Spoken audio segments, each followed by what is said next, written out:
All right, everybody. We woke up today to Civ 7, doing an Antiquity Age deep dive. So this should be pretty good. I don't like watching these streamed. I will every once in a while because, we like to pause it and look at them. For those that don't know, I play a ton of Civ. So we'll be looking at that coming up. If you're new to the channel, please like on please sub on YouTube and please follow on Twitch. Um, but I play a ton of Civ. When Civ 7 drops, there'll be a lot of it played on stream. But yeah, let's check out. So this should deep dive a lot of the new systems. I started watching it and was like, why am I not doing this on stream? So, oh, my phone went off. What was that? Don't know. But anyway, let's have a look at what it's gonna be because it should be pretty good. Good afternoon and welcome to the Firaxis live stream, our first live stream of Civilization VII. I'm Pete Murray. I'm going to be your host today, joined by Sarah Engel. Sarah, welcome. You're our community manager here at Firaxis. I am, and I am so excited to be here today. And we've got awesome members of the Civilization VII development team with us today. We have Andrew Fredrickson, the lead producer of Sid Meier's Civilization VII. We also have another Andrew, Dr. Andrew Johnson, our lead historian for Civ VII. Andrew, thanks for coming in. This guy's pretty awesome. He's a big history nerd, and he really he gets way too excited. I saw the actual reveal for Civ 7, and this guy gets super excited. He's awesome. And joining us, the undisputed conqueror of kingdoms, the one who lays waste all before him, Carl, the Carl Barian, Harrison, designer on Civ 7. Thanks, Pete.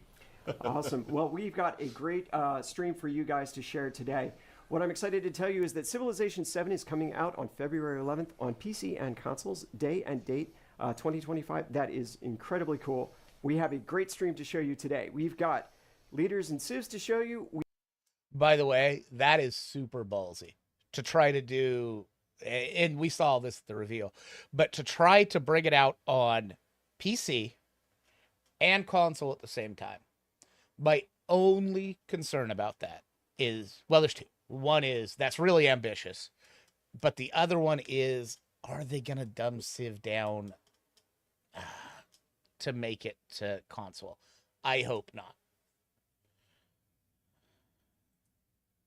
We've got a deep dive on antiquity, but that is not all. We also are going to be showing you guys a sneak peek into an age transition, so moving from Antiquity Age into the Exploration Age.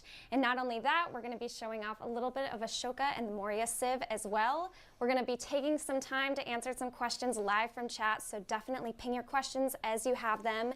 And finally, we are super excited to bring back First Looks, and the first of our First Looks is Hatshepsut, so absolutely stick around for the end of the stream. So they're addressing one of the things that in the reveal trailer, the total reveal, and even the reveal gameplay, it wasn't really a gameplay. When they revealed, it was like cut up snippets of not even really gameplay. But the big change to this Civ is there's going to be 3 ages: Antiquity, Exploration, and Modern Age. And the game is almost going to reset a little bit at each of those ages. And the big other thing is you don't just take, so they're going to go through Rome. I got about 20 minutes into this and was like, I should be doing this on stream. They're going to go through Rome. But I wanted to stream this because it's not just a reveal. They're actually going turn by turn. So you're actually going to see the gameplay, actual gameplay. But at the end of the Antiquity Age, I haven't seen it yet, but the big concern, so you have to then, you're no longer Rome. You then have to choose another thing. Humankind did this, but they did it very clunkily. I did kind of like it, but Humankind and Millennia both have age changes in them, which are really good and really fun, but every single one of those, you're racing the other civs. It's just a constant race because you're like, oh, if I don't get the first one there, then I'm not going to be able to get exactly what I want. And in Millennia, it was I'm going to race you there so then I can decide if we go into a special age or not. I don't know. Um, they're cool. The concept is very cool and very fun sometimes. It's also very shitty sometimes. This is where are you? This is the Antiquity Age reveal for Civ 7, and this is the first real gameplay we've gotten on Civ 7. So, yeah, pretty exciting.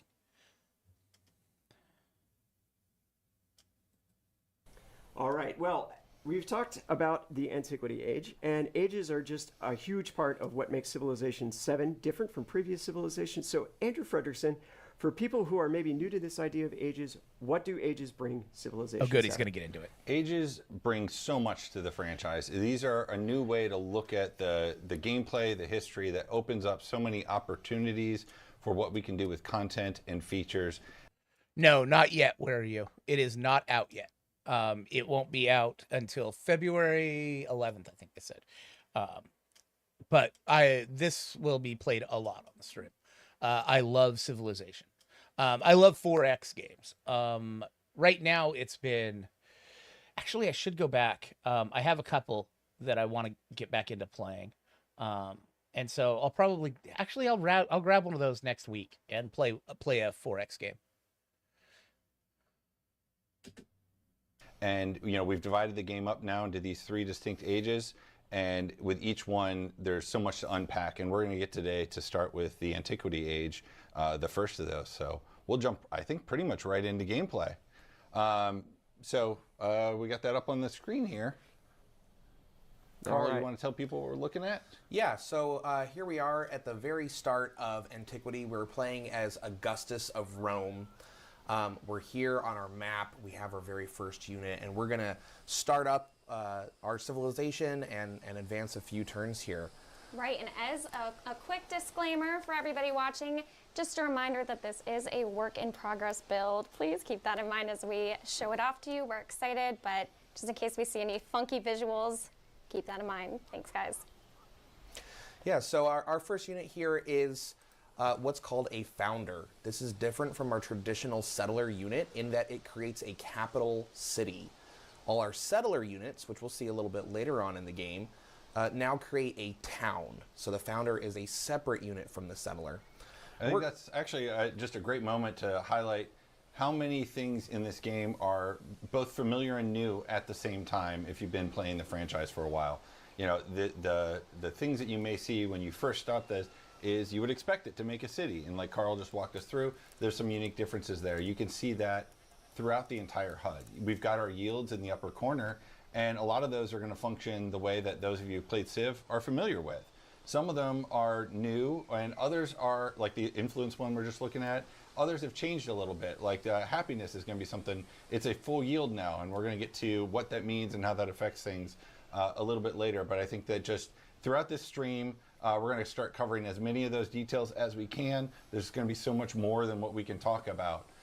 But this is really going to be a deep dive through all of those. Yeah, absolutely. And, why don't we go ahead and start our capital? Of course, on, yeah. one- So one I'm going to second. settle right here in place. We are sitting on a I'll- minor river. We have I'll be two right kinds back. of rivers.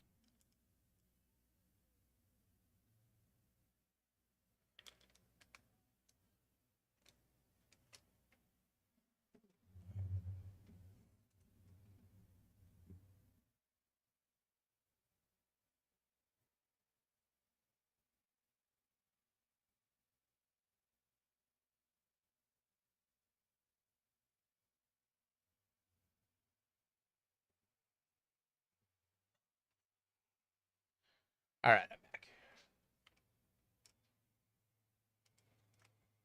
Hold on.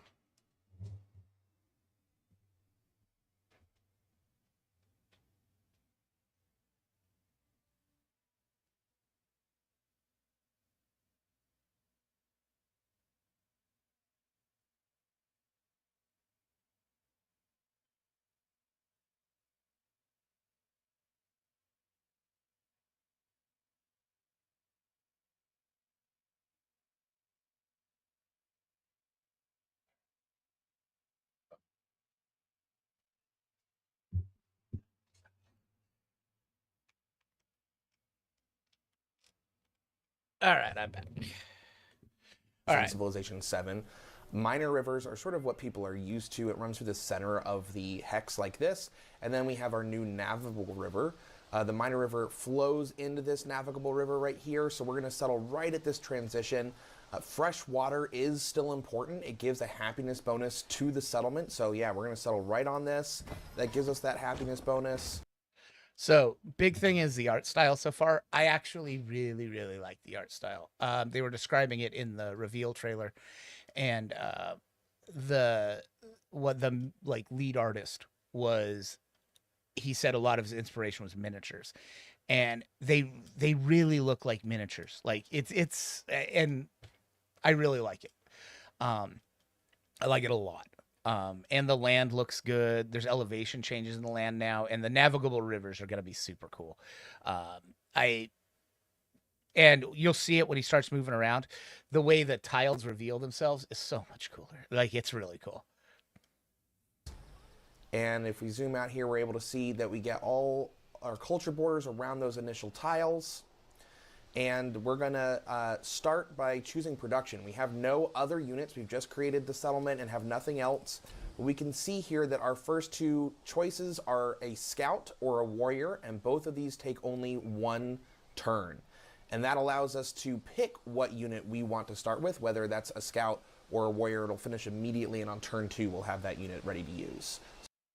That is a cool change. I thought it was kind of dumb that everybody started with a warrior. I mean, it was what it was, and you had to build your first scout. Certain civs started with scout as well, but this is, I like this. This is cool.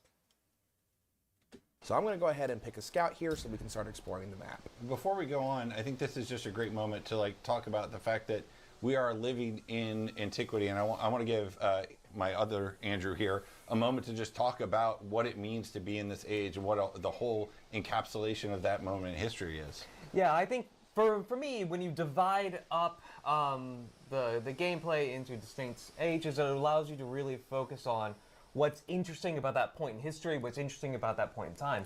And when we look at antiquity, however you define the time period, we're looking at a point in time when states are not the dominant power or not the dominant influence in the world. You've got states and you have vast areas which are populated. There are people there, but they're not governed and organized in state formations. So antiquity is a moment where these kinds of the foundations are built. You're building social systems, you're building architecture, you're creating language communities. For instance, Latin and Sanskrit and classical Chinese are these kinds of empire-oriented, centralized languages that are going to get more complicated when we move on into later periods. So having a focus here in the first stage on that kind of building the groundwork, I think lets you kind of play with the dynamics a little bit. Absolutely. Speaking of building groundwork, let's go ahead and advance the turn and we'll get our first tech.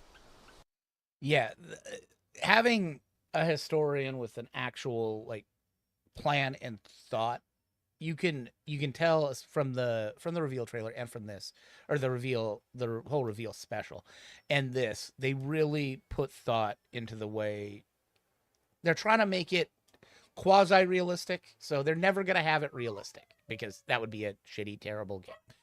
But this sort of flows, and I like it. The radiance of the new world came into being bathed in nectar, bathed in love. So, And Gwendolyn Christie being the narrator is awesome. here is Gwendolyn Christie reading out our quotes now. For those of you who've played a lot of Civilization, you know that when you get into when you unlock a new tech or a new civic, you get a kind of a quote. And we're really happy to have Gwendolyn Christie reading these. We love Gwendolyn. Absolutely. But also, what I think we wanted to do with the quotes here is to bring a sense of gravitas back to these quotes. Sometimes they're directly related to whatever you're researching, and sometimes they're more evocative. and also remembering that the story of civilization is not based in one part of the world. It's a global one. This is from the Priakan inscription in the Angkor complex in Cambodia. And again, talking about the new growth, birth, something which kind of goes with agriculture and is evocative about that. All right, Carl, take us away. Sounds good. So yeah, we've discovered agriculture. That's our very first technology. You are locked into that at the very first turn. And on turn 2 here, we're able to select a new technology. Which is cool. Being locked into agriculture should have always been a thing. Because that's how civilization's found. So, yeah, it's kind of the defining characteristic of a civilization is settling down and farming. So, like, they're putting more of an emphasis on actually being like history, which is cool. So we're going to open that up, and our choices are sailing, animal husbandry, or pottery. I think this is a great moment to talk about, what you're going to get from these things, and the fact that I don't have to make the choice right away. I get a little bit of time to see what's going on in the world, and then I get to choose what I get to do. And why don't you tell us why we might choose something over something else? Yeah, absolutely. So the texts this time do not unlock tile improvements for us. Instead, it unlocks the yields for those tile improvements. We're going to see a little bit more about how tile improvements work here in just a moment. But what our initial choice here might be could be informed by the terrain that's around us. So that's cool. Fishing Quay. So I like the fact that we're getting to see the text too. He's hovering over him, which is awesome. Must be placed on a coast, lake tile, or navigable river, which is cool. So if you look over here, that's a navigable river. And when he hovers over the tile, it shows navigable river. So this means it connects to an ocean somewhere, which is super cool. You can tell that right away on your civilizations, and you can build like actual naval places inland with a navigable river, which is the navigable rivers I think are going to be pretty cool. The resources that are around us and what yields we want to try to focus on first. So I see that we have some sheep nearby. I see that we have some cotton nearby. So those are pastures and plantations. So we want to try to find those. On pottery, we have plantations, and on animal husbandry, we have pastures. I see more sheep than cotton, so I'm going to pick animal husbandry here to try to get that pasture yield. Awesome. We also have our new choice of production because our scout finished, and we'll come back to the scout here in just a moment. I am going to lock in a warrior as our next unit to build so that we can get that defense. Exactly. And let me select our scout. Before we move, So watch the way the tiles disappear. It's that cool hex. It looks like a board game. And then watch when he moves and the tiles disappear. It's so cool. them, I think this is a great moment to talk about another one of those changes that can be both subtle but also really important. And there's the various terrain types here. And Carl, why don't you talk about how that affects our movement in here? Yeah, absolutely. So terrain is different than it has been in the past. We now have these rough tiles here that we can see that have this really rocky look to them. And we have vegetated tiles down here. Vegetation is actually different by biome. So we have our forest here, but say if you were in tundra, you would have taiga. So the type of vegetation that you have does change. And then we have wet tiles. So here, this is marsh, which appears in grassland. That also changes by biome type. These are now turn ending. In previous games, in Civ 6, we had these cost a certain amount of movement points from the unit. We can see we still have movement points as a stat on the unit. But rather than each of these terrain types costing a certain number of those points, they end the movement entirely. I think this is a perfect example of a lot of changes you're going to see in here where we try to take the complexity out, but keeping the interest in. Absolutely. And this is actually a really great story was shared with me where this idea of the turn movement ending was actually came from Sid Meier himself. When he was talking about, Ed and him were talking about how do we want to adjust things. And You see the way it just picked up like a board? It'll do it again here when he moves. I really like it. I think it's cool. I noticed though your scout is moving through this. Why is that happening easier? Yeah, I said it's turn ending, but we actually... Hold on, my wife wants to tell me something. Okay. My wife said she's going to the thrift store. So you're able to go straight through this because it's a scout. Scouts are able to ignore those terrain rules, and they're able to move faster and farther through the terrain, which is going to let us explore more of the map. But our warrior that we're going to build, that will have to obey those terrain rules as normal. I will point out that the minor river is turn ending even for the scout. You can't just cross rivers easily. You do have to spend a turn there to try to get across that. And of course, on navigable rivers, you will embark your unit. So now we have Grow City. This is another one of those things you were talking about where we've changed it from how it works in the past. No more do we have a worker or builder unit. Now, when it's time for your settlement to grow, you get to do this Grow City action, which brings us into a top-down screen, and we're able to select what tile we want to grow into, and a tile improvement is automatically placed on the map, and our settlement begins working that land. Yeah, I think it's just a huge change. Obviously, we'll talk about what the red means a little bit later. There's a lot of import there, but I think being able to just directly control not just what you get, but which direction your city is growing is a huge change for us. And again, keeping that interesting decision clear and at the forefront. Yeah, which direction we grow is actually a huge part of this. When you select one of these tiles, you'll actually culture bomb all unowned tiles around it. So those are acquired by your territory and your borders will expand. And you have to grow linearly. So we talked about this sheep resource up here. We can also see gypsum here. We talked about the cotton down here. If we want these resources, we have to grow directly to them tile by tile and expand our city out from that city center. So we have to decide here what resource we want to focus on. We do have another sheep down here. So I want to try to go down here because this cotton is going to give us 2 food and 2 production when we pick it up. So I want to go for this first, and then later we'll go up and get that the sheep and the gypsum up top. And So obviously, we see the yield Hold on icons a too, second. which What? Did she leave, Lehman? Oh, my wife left, and he has some abandonment issues. He was supposed to be my dog, and she stole him by feeding him. So he gets very upset when she leaves because he feels that there might not be any more food ever. So it's okay, Lehman. You're fine, bud. we're going to earn those Yes. as soon as we pick it. We get that improvement and we get those yields immediately. we do, yes. Although we have to unlock the improvement tile yield from that tech tree. So picking this will give us a woodcutter, but we have to still unlock our woodcutter yield, which we will do in that tech tree. So that's pretty cool. The way the cities are expanding now, as opposed to just you get so much culture that you pick a tile and you get that one tile, and then cities can just grow. I like this change more, and I like the fact that there's no workers. Yes, the workers were a cool, important part of the previous Civ games, but I think this is just much better. Oh, excuse me. I think this is just way cooler, the way they're doing it. So far, I think this is going to be pretty cool. The ages will be the make or break, I think, of this game, and whether it's a hugely popular game or it's a down for Civilization. But so far, and I haven't seen the age transition and anything like that. They're going to do it in this video. So that's kind of why I was like, no, we need to stop.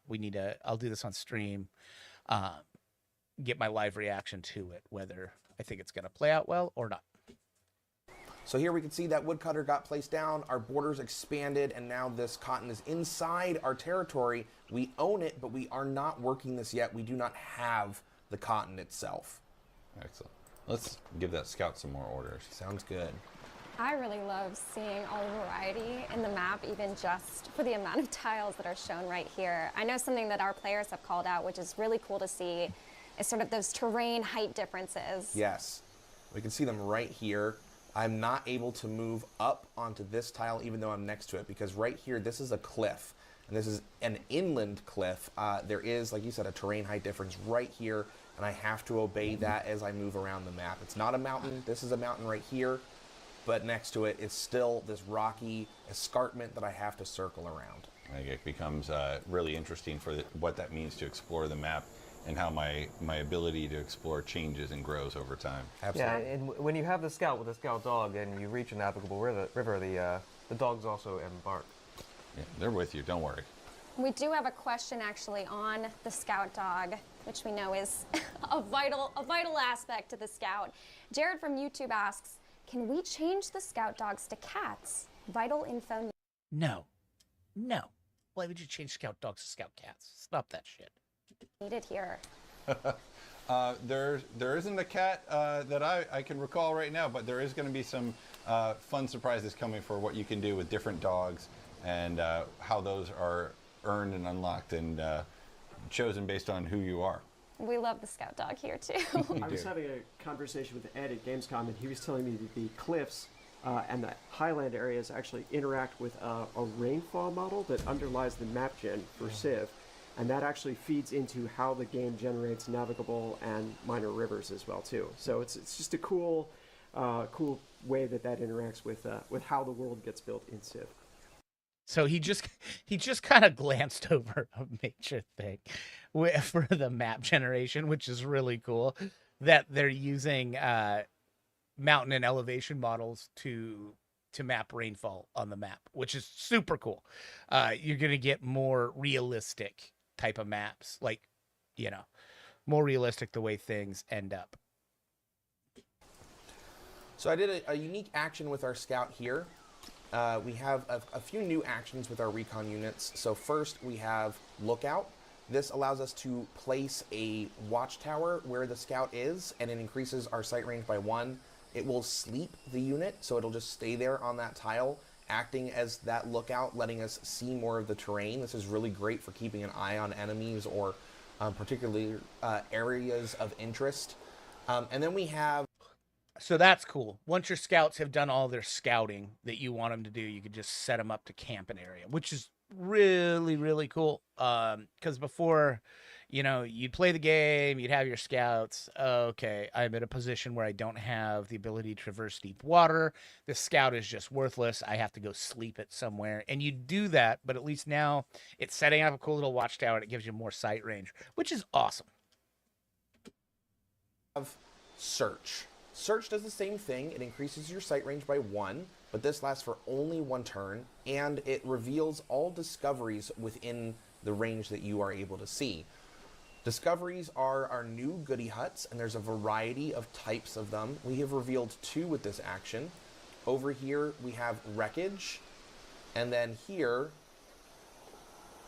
Ruins. we have Ruins. There it is. I was looking for it, and it was at the very bottom. It's Ruins. So we're going to grab this Wreckage first, and then we're going to go over to those Ruins and pick that up. Yeah. Another great example of a change we're going to see right here. Yes. So, Andrew, do you want to talk a little bit about what we see here? So this is the discovery system. Again, gives you a little bit of a small story that's attached to these places on the map. In addition, there's other narrative events that may come up based upon certain decisions that you make in the game, certain actions that you make, who you are and who you're playing and how you're playing. So expect a little bit more. I just love getting them because not only are they awesome things to see on the map and make it fun to move around, but it's like you were talking about, like really enshrining what it means to be an antiquity. These are stories, these are experiences that people, might have had that let me, understand what was going on there. And it's got the gameplay choice here for me as well. So which Carl, I'm sure, will make the best possible choice. I hope so. So we do have 2 choices here. We found a campfire that some soldiers have abandoned, and we can either take the supplies or demolish the camp and erect a banner in this location. That will give us 2 different yields. If we take the supplies, we will get 50 gold. If we demolish the camp, we will get 50 happiness towards the next celebration. We'll talk a little bit more about what celebrations are and what they do later on. I think I'm going to take the gold. Early gold is very strong, lets you do a lot of different things, so I'm going to take those supplies. I like that. I like the little narrative where the goody huts before were just random. You got something random, and they could literally make or break a Civ 6 game. If you got a relic early on, all of a sudden you are sitting pretty for all the religion shit. This is cool. That way you can choose one of two things. I mean, one will probably be better for your Civ, but it'll depend on what Civ you're trying to do. So I like that. It's cool. Speaking of gold, we have a lot of questions from chat asking about economic victories, how economics work in the game. Can we speak a little bit to that? Oh boy, that's It's a big question. It's a big question. I think I'm sure we'll make the best I want possible to choice. rewind that. I just a hope bit. so. So we do have two choices here. We found a campfire that some soldiers have abandoned. Economic victories, how I wish I had a little. Wish I had a. Banner in this location. That will give us two different yields. If we take the supplies, we will get 50 gold.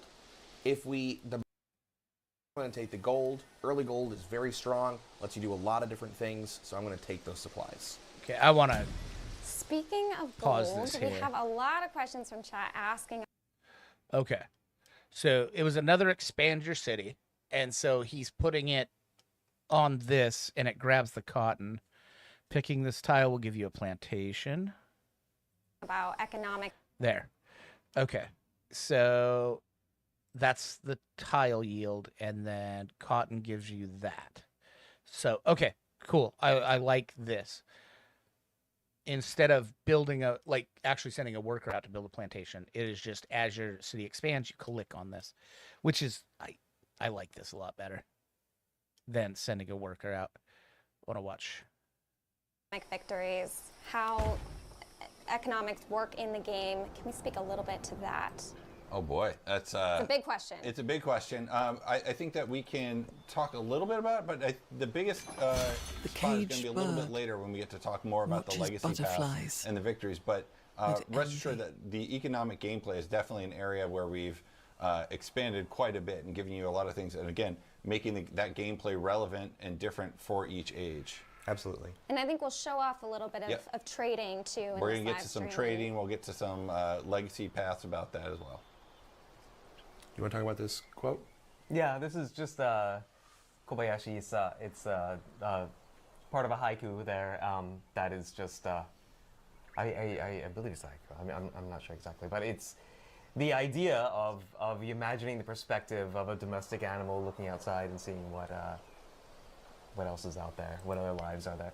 It also goes along with the era as well. Again, this is a place where, in many places, it was healthier and more free to be outside of states. And here we are playing the kind of expansion of agriculture and militarism and hierarchy out into the land, kind of forever altering the world. Was that wine there before? Hold on. I'm going to rewind. We're at 1752.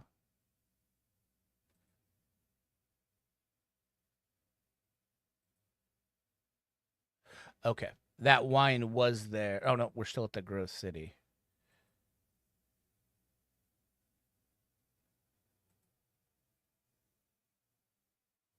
Okay. That wine has been there the whole time. Okay.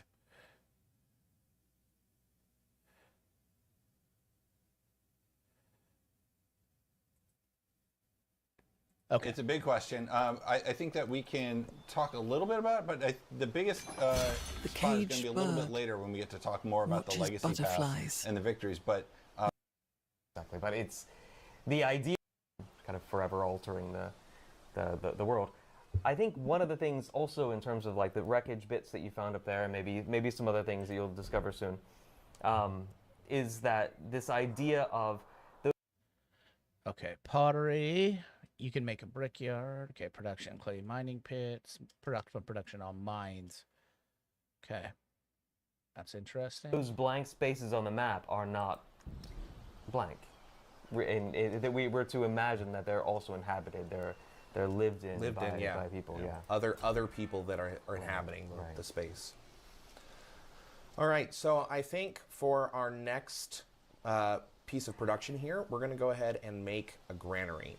The granary will improve our farms, pastures, and plantations. This does put the yield directly onto those tile improvements, onto the map itself.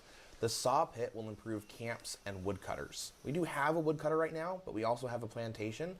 And the granary, because it's going to improve pastures, is going to help both the plantation and the pasture that we put on those sheep.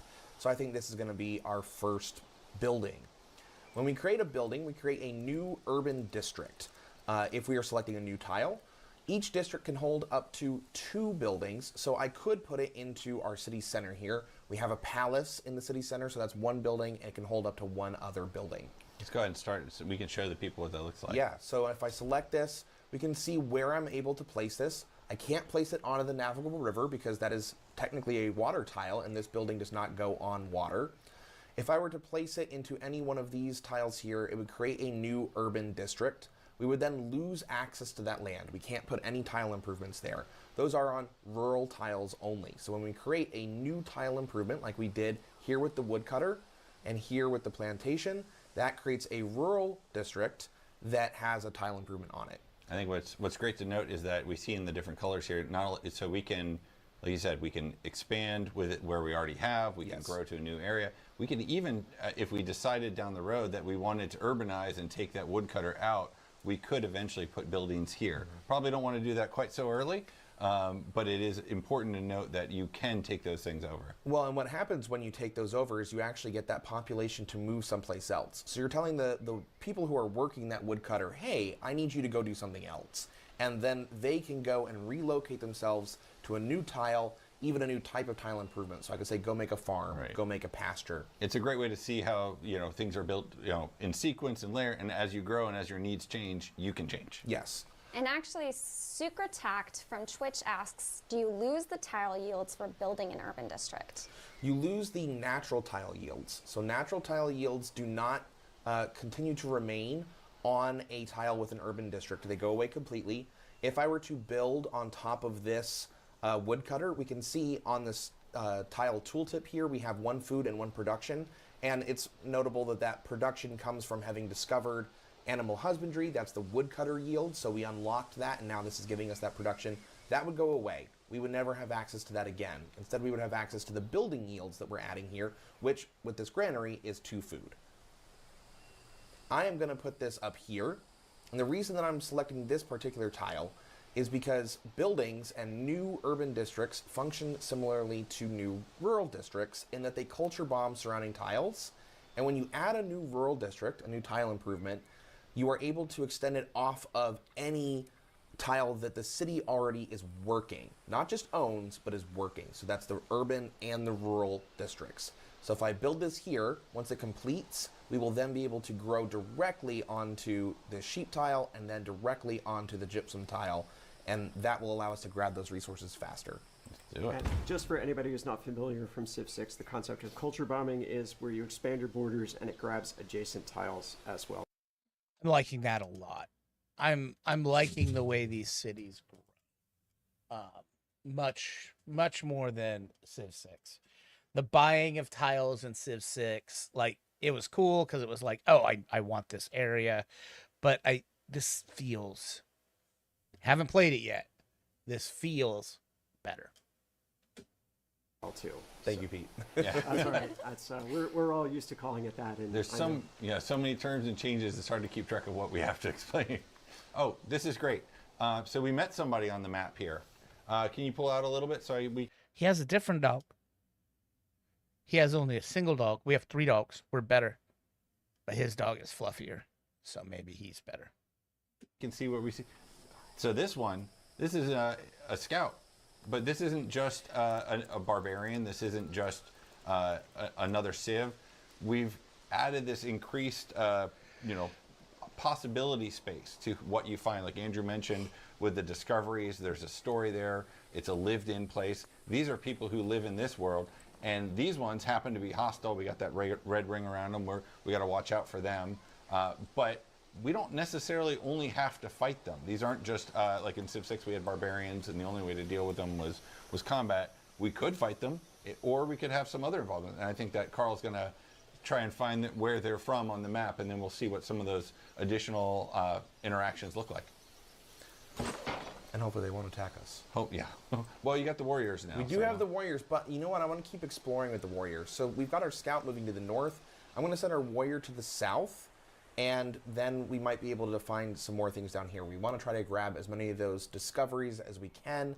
That'll give us early yield, and that's always a good thing. Speaking of discoveries, I do have a question from Tom's from YouTube. He asks, will Eureka's be in the game? That is a great question. We do not have Eurekas in the game or inspirations. Those function a little bit differently than they have in the past. We still have some of those goals, but we don't have them give the boost of science or culture that they have from Civ 6. I think you'll see that some of the other systems, like with the discovery system and the stories that pop up, it's a different way to scratch some of that gameplay itch. Right, a little more like of a narrative kind Yeah. of approach with some of these discoveries, so to speak, that players will recognize, but it's taken on a new form. So here we have our first civic. Like we are locked into our first tech at the very start of the game with agriculture, our first civic is also locked in with chiefdom. It just takes a little bit longer to unlock. Civics unlock social policies, which are a card-based system that our veteran players will be familiar with. Here we get 2 social policies. We have charismatic leader, which will give us culture, and we have tool making, which will give us production and science. I'm not going to go straight into change policies yet. I'm going to back us out here, and we're going to go to a different screen first. We're going to select what government we want. So if I select what government to choose from, we get these 3 options: classical republic, despotism, and oligarchy. Okay, this is interesting. Far less. So each government gives a set of choices during a celebration. It looks like it's going to be once the happiness bar fills up, you get this. Depending on what, I don't know where the happiness bar fills up. But yeah, a little bit different. I don't know. Once again, this will be another one of those things we'll have to see in play. You could really, really focus your civilization with the cards that you put in, and your cards were based on what government you had. So this is definitely different. I don't know. We'll have to see. Yeah, this is a great chance to talk about another one of those changes where we're still making a government choice, but it's decoupled from some of the things it was tied to in the past. You see here we're talking about a celebration, which is something we sort of hinted at a little bit earlier. And this is going to be a significant change. The happiness yield, in addition to a few other things, we'll keep talking about that one, coming back to it. But here, as your excess happiness is going to certainly build your civilization to having a celebration when you reach a threshold.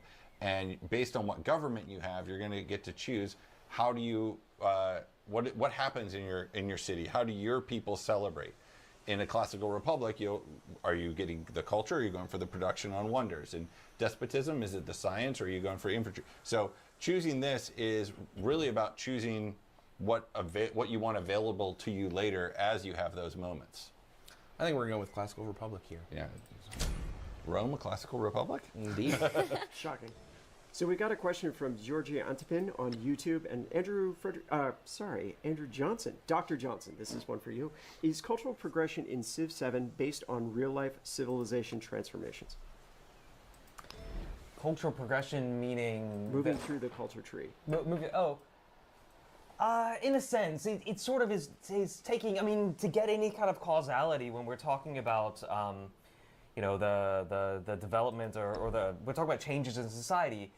We see more change and alteration, and not really a kind of evolution. Whereas a civics tree and a tech. These appear to be the Rome specific ones. Basilica, 4 gold, +1 influence for each adjacent culture constructible, influence for each adjacent wonder. Okay. Roman unique. So this is definitely going to have those district type bonuses from Civ 6, even though they're not building districts per se. Circus Honorarium, training an infantry unit, grants culture equal to 25% of its production cost. That's interesting. Tech tree and something like Civ has kind of an evolutionary model where things get kind of increasingly something or other. Ugh. Temple of Jupiter +3 happiness, and I think these are very unique things here for each culture. You see how it's got the over here, over here it's got the Rome thing. So these are clearly Rome. Don't know. That just appears to be the tech symbol, so, or civic symbol. But yeah, those are definitely Roman specific, I think. But I think here, instead, we're thinking about the points in that age. If we look at the age as a whole, what are the inflection points within a particular society or various societies in there? And especially for civics, we're talking about the development of statecraft, of forms of government, as well as other forms of sort of artistic expression, social life. So here, we're looking at military discipline on one hand, the idea of a professional army. We see this developing some places, Assyria in a big way, versus mysticism, which is a little bit more of a general term for organized religion, or the beginnings of organized religion. But also, what else we got there, Carl? So we have some unique civics. These are unique to Rome. Okay, they are the Once you unique complete ones, yep. chiefdom, you do unlock a Civ unique civics tree. This has additional abilities for your Civ that allow you to continue to power up your civilization's ability as you continue I have to grab some water. I'll be right back. I'll leave it unpaused. to progress through the age. This is also where you get your unique infrastructure. Here we see Temple of Jupiter and the Basilica, both of which are unique buildings for Rome. We get a lot of stuff from this tree. We are going to pick some of these later, but the first thing that I want to do is pick discipline, because discipline will give us our army commander. Army commanders are a brand new unit to Civ 7. We are going to talk more about them here in a moment once we have one to show off, but this will give us our legatus. And the legatus is a unique commander for Rome, one of our 2 unique units, and it does some really cool things. So the earlier we get it, the better. And I'm going to lock in discipline as our civic choice. I do want to just say, I think just to go back to that question you had, I think it is really great to say that because of these 2 trees, it gives us 2 different ways to look at the history, like about these people and about the world. And I think that when we're looking at that sort of shared civic history for the age, like you said, we see the things that were more common or more generalized, and then we see the things that are very Roman. And those are things where the narrative team and the design team work together to find stuff that has such an identity that you feel more Rome when you're picking those things. You get to see what that was at that height in history. Yeah, and I mean, for Rome-specific questions, Carl has a degree in classics. Classical culture. Classical culture. Yep. So I'll defer to Carl on Thank you. Latin things. Yeah, it was great to be able to put that to use to make Rome, to make all of the different antiquity civilizations that we have, and it was a lot of fun. Carl has more depth than just being the barbarian. He's got some historical depth to him. I appreciate you saying that. Like everything around here, there's layers. There are layers. Exactly. We do have a new narrative choice available, so I'm going to go ahead and click that, and we'll see what we have here. So this is a Roman unique story. So the Senate is in session. The voices are raised in conflict. A lone senator speaks out against imperial fiat, while Augustus's supporters seek to drown him out. So we have a few different choices here. The first 2 of these will give us a quest. This is kind of like what I was talking about earlier with the question about eurekas and inspirations. So we do still have some of these kinds of goals that can appear. We can either choose to build 3 monuments, which will give us culture, or we can choose to have a commander that gets 3 promotions, and that will give us plus 15% production towards training infantry units. Or we can choose to not have a quest and then one of those goals and just back out of this and get 33 gold. And something like this too allows you to kind of role play a little bit too. In that build 3 monuments, what does that mean? That means have Lots of multiple culture. cities. Yeah, well, also spread out, have multiple cities. Yes. So this can also be thought of as a choice between having a decentered, more expansive society versus doubling down on the army, which is something that Romans generally did not do. Is that right, Carl? I think that it depends on what period of Rome you are looking at. So you're Augustus. So Augustus is actually really interesting. We do have decoupled civs and leaders this time. You can have any leader lead any civilization, and Augustus himself we do not have set up to be a militaristic leader. Right. Augustus is set up to be an expansionist leader, and he's all about having lots of towns to support a very strong capital. And that's because Augustus founded the Pax Romana, which is a period of peace around the Mediterranean that lasted around 200 years, and it began with his reign. Not that he didn't do any conquering, but he had this big expansionist period where he had lots of provinces, founded lots of new settlements, and that's the part of Augustus that I wanted to focus on. Whereas with Rome, Rome is a conqueror. Rome is a military civ. They have some really strong military units. They have this unique army commander. And so when you pair those two things together, you get sort of this really interesting examination of what Rome was over the course of its entire history. So in See, this is really cool. I do like this. The one thing I'm a little, it's gonna be this, the leaders decoupled from the civs. I don't know how that's gonna be. It's kind of cool. I mean, and you can recouple the leaders with the civs, like you just take Augustus and Rome.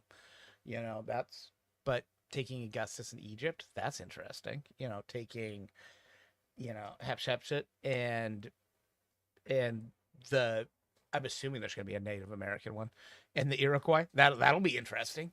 Like, yeah, it'll be really interesting.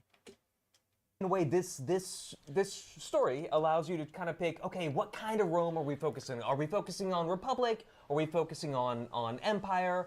Or do we just not care and want money? And that's the third. Exactly. And one of our players asked the question, faculty's intact from Twitch. Are these choices because of playing Augustus, or are these choices because of playing Rome? So you're probably better able to answer that than I am. This is going to be playing. This whole Augustus. Yeah, this is because you're Augustus. Yeah. This story is because you're Augustus. Right. So it's not that the choices are so much. It's that this whole story is Augustus's story. Right. How do you want to lead into that? And versus if you had even if you were still Rome, but if you had picked a different leader, you would have that leader's story coming up. So that's going to lead to some weird shit where, like, is it still going to be Princeps Civitas? The Senate is in session in Egypt? Like, huh? Yeah. I think the game's going to play out better if you just lock the leaders in to their factions. But it's like Ben Franklin leading Rome.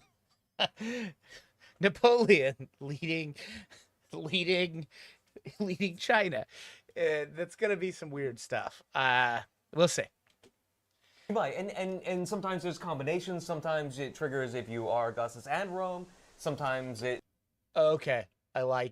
Thank you. I like that there's stuff that triggers when you're Augustus and Rome. The triggers might be more hidden or complex than just simply you are this or you are that. Yeah. That's what makes them available, not that it's always guaranteed. Yeah, Of course. I want to know what Carl's going to pick. I'm dying here. Yeah, sorry. So because we are going for discipline as our first civic, and we're trying to get that legatus as early as possible, I want to try to go ahead and give it promotions, and I think we're going to go with only the strength and loyalty of the army matters. It's right up Carl my Marion. alley. You can give Carl a degree in classics, but the warlord will win in the end. You can take Carl to university. But. Yeah. All right. All All right. right, so we have command Yeah, let's units. get some units. Let's keep moving this this scout. Also, very quick end turns. Very, very quick end turns. We'll see if that maintains through the course of this video and then when we get the game. Show So us we're more trying to get map. these ruins over here. So Get we're some going to move exploration. along. And this is another cliff where we can't go straight down. So I'm going to use this opportunity to try to search again. We're going to reveal some more land around us and see what other discoveries might be nearby. So no new discoveries besides what we had already revealed, but we do see a path. We also see a path around if we want to We get there. do see a path around now that we didn't have to move all the way over there to see. We're able to see that there are no other independent units, hostile units nearby, no other civilization units nearby. We have a much better grasp of the lay of the land without having to go move to every single one of them. We can judge a lot of stuff. We can judge art style. We can judge new additions. What we won't be able to judge is how they all intertwine until we get our hands on the game. Absolutely one of my favorite things to do early on is just start using that ability. Head down the coast here. And again, you're showing stopping on that river. Yep, the river ends that movement. Any movement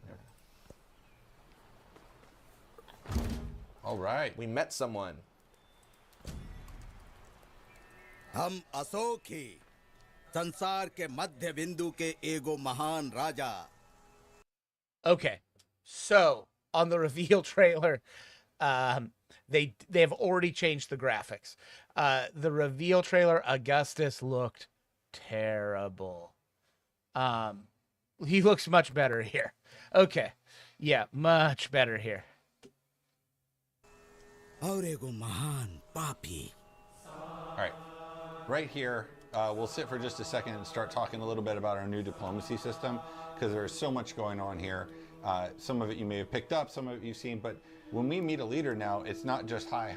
This is a hi and a little bit about how I want to approach them. And on top of that, we get to talk about our influence here. So you've always got the ability to have a neutral greeting. That's just sort of the traditional, hey, we've met. But now you can sort of, how do I want to approach this leader? Based on who they are, based on how I'm planning to play this game, I can decide from the very beginning, what foot do we want to start off on? And then I'm going to have to use my influence, which is that new yield for our diplomatic system. That's going to, it's an opportunity cost. I can choose to go this way or that way, but down the road, I'm not going to have that diplo for other things. So I don't know if we've already got a plane here, Carl, but you're. I feel like Carl's getting as a character. Actually, before we jump in, who did we meet?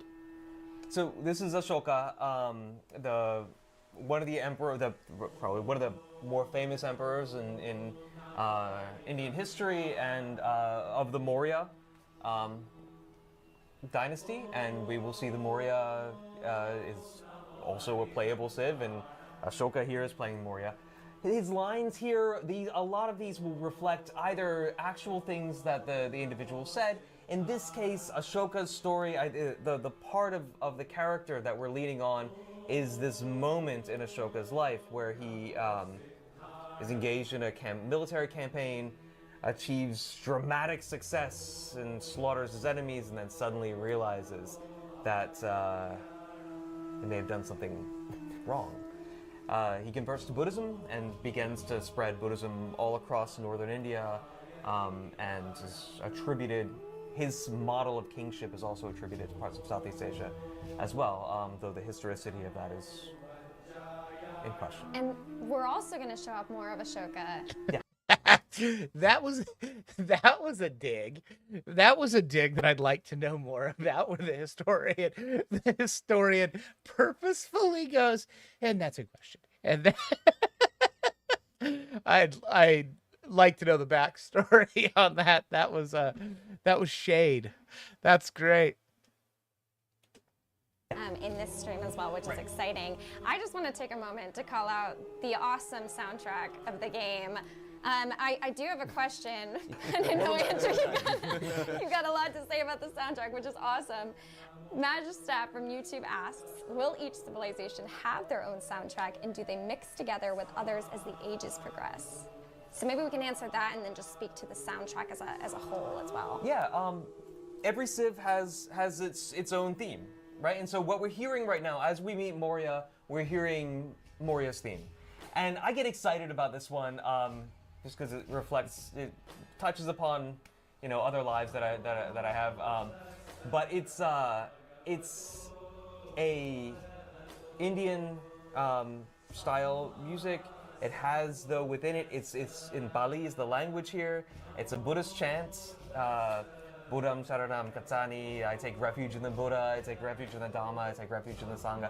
So it fits so well a feeling of South Asian Buddhism that feels very Ashoka to me. And I think the music for Civ VI was fantastic, and I think if you liked that, You will like this as well. Yeah. So Andrew actually posted a really wonderful message in our internal message board the other day, thanking the music team for their work on this and sharing that story with everybody. So that's part of the fun of working on a Civ game is, seeing people's connection to it kind of get excited in the course of this. All right, Carl, go ahead and make your choice, so we'll move on from here. I do before. What are you talking about? The hand signals he made? Yeah, I mean, anytime a white guy does anything such as that, yeah, people are gonna go, that's racist. But I'm one of those firm believers that there is no such thing as cultural appropriation, because that's called culture. That's how culture has worked. The entire history of the world is cultural appropriation. You're going to point something out too, but I also want to call out to our art team, just the experience of being able to see the two leaders together, and as we go through, you'll get to see the reaction as Carl decides how he feels about Ashoka, or at least how his Augustus feels about Ashoka. We get to see that play out from both of them. Sure, yeah. I am actually going to pick friendly greeting here, and that's because I want us to show off some of the diplomacy options that we have in the game. And by picking friendly, we might be able to foster that relationship some, show what we can do with influence. We'll have other opportunities to attack people. I'm not worried about that. So we're going to start with friendly greeting and see what that does. Spending a little bit of our influence yield to do so. He's breaking character, Carl. Yeah. I'm worried about Well, it. it's Augustus, not Carl. That's doing it. Okay. So now we're taken into our diplomacy screen with Ashoka.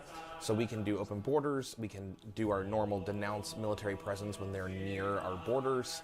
We have a series of endeavors here, and these are unlocked by the leader that we're playing and the attributes that they have. We'll talk more about attributes later on. Right now we can do cultural... See,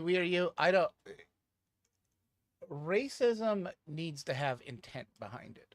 That guy's intent was not to be racist. That guy's intent was to celebrate a foreign culture, not be racist. That's the difference. Racism would be if he was describing a Chinese person and pulled his eyes back and made a stereotypical Chinese voice. That would be racism. That is not celebrated. What he was doing there was celebrating Indian and Buddhist culture. Come on. That's not racist. Exchange, and this will grant additional culture to each leader. I'm the one proposing it, so if he just accepts it, I'll get 4 culture per turn, and Ashoka will get 2 culture per turn. That is really cool.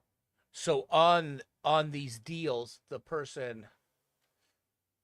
No, it's not because he's racist. Racism is how you feel. Racism has to be the feeling that's coming, or the feeling that is inside. This is cool though. If you get half, so if you propose a treaty, like a science treaty, or a farmer's market, or something like that, if you propose it, you get double, or you get 4, they get 2, they get half. That's cool. That is really cool. It means you gain more benefit from being the one. Whereas before it was just the trade is whatever the trade is. You're both getting equal. But I like this. And it costs you diplomatic favor, which is even cooler. I like this system. He can also choose to support it, which forces him to spend some influence and say, hey, this is something we want to do together. We're going to do this in the spirit of cooperation.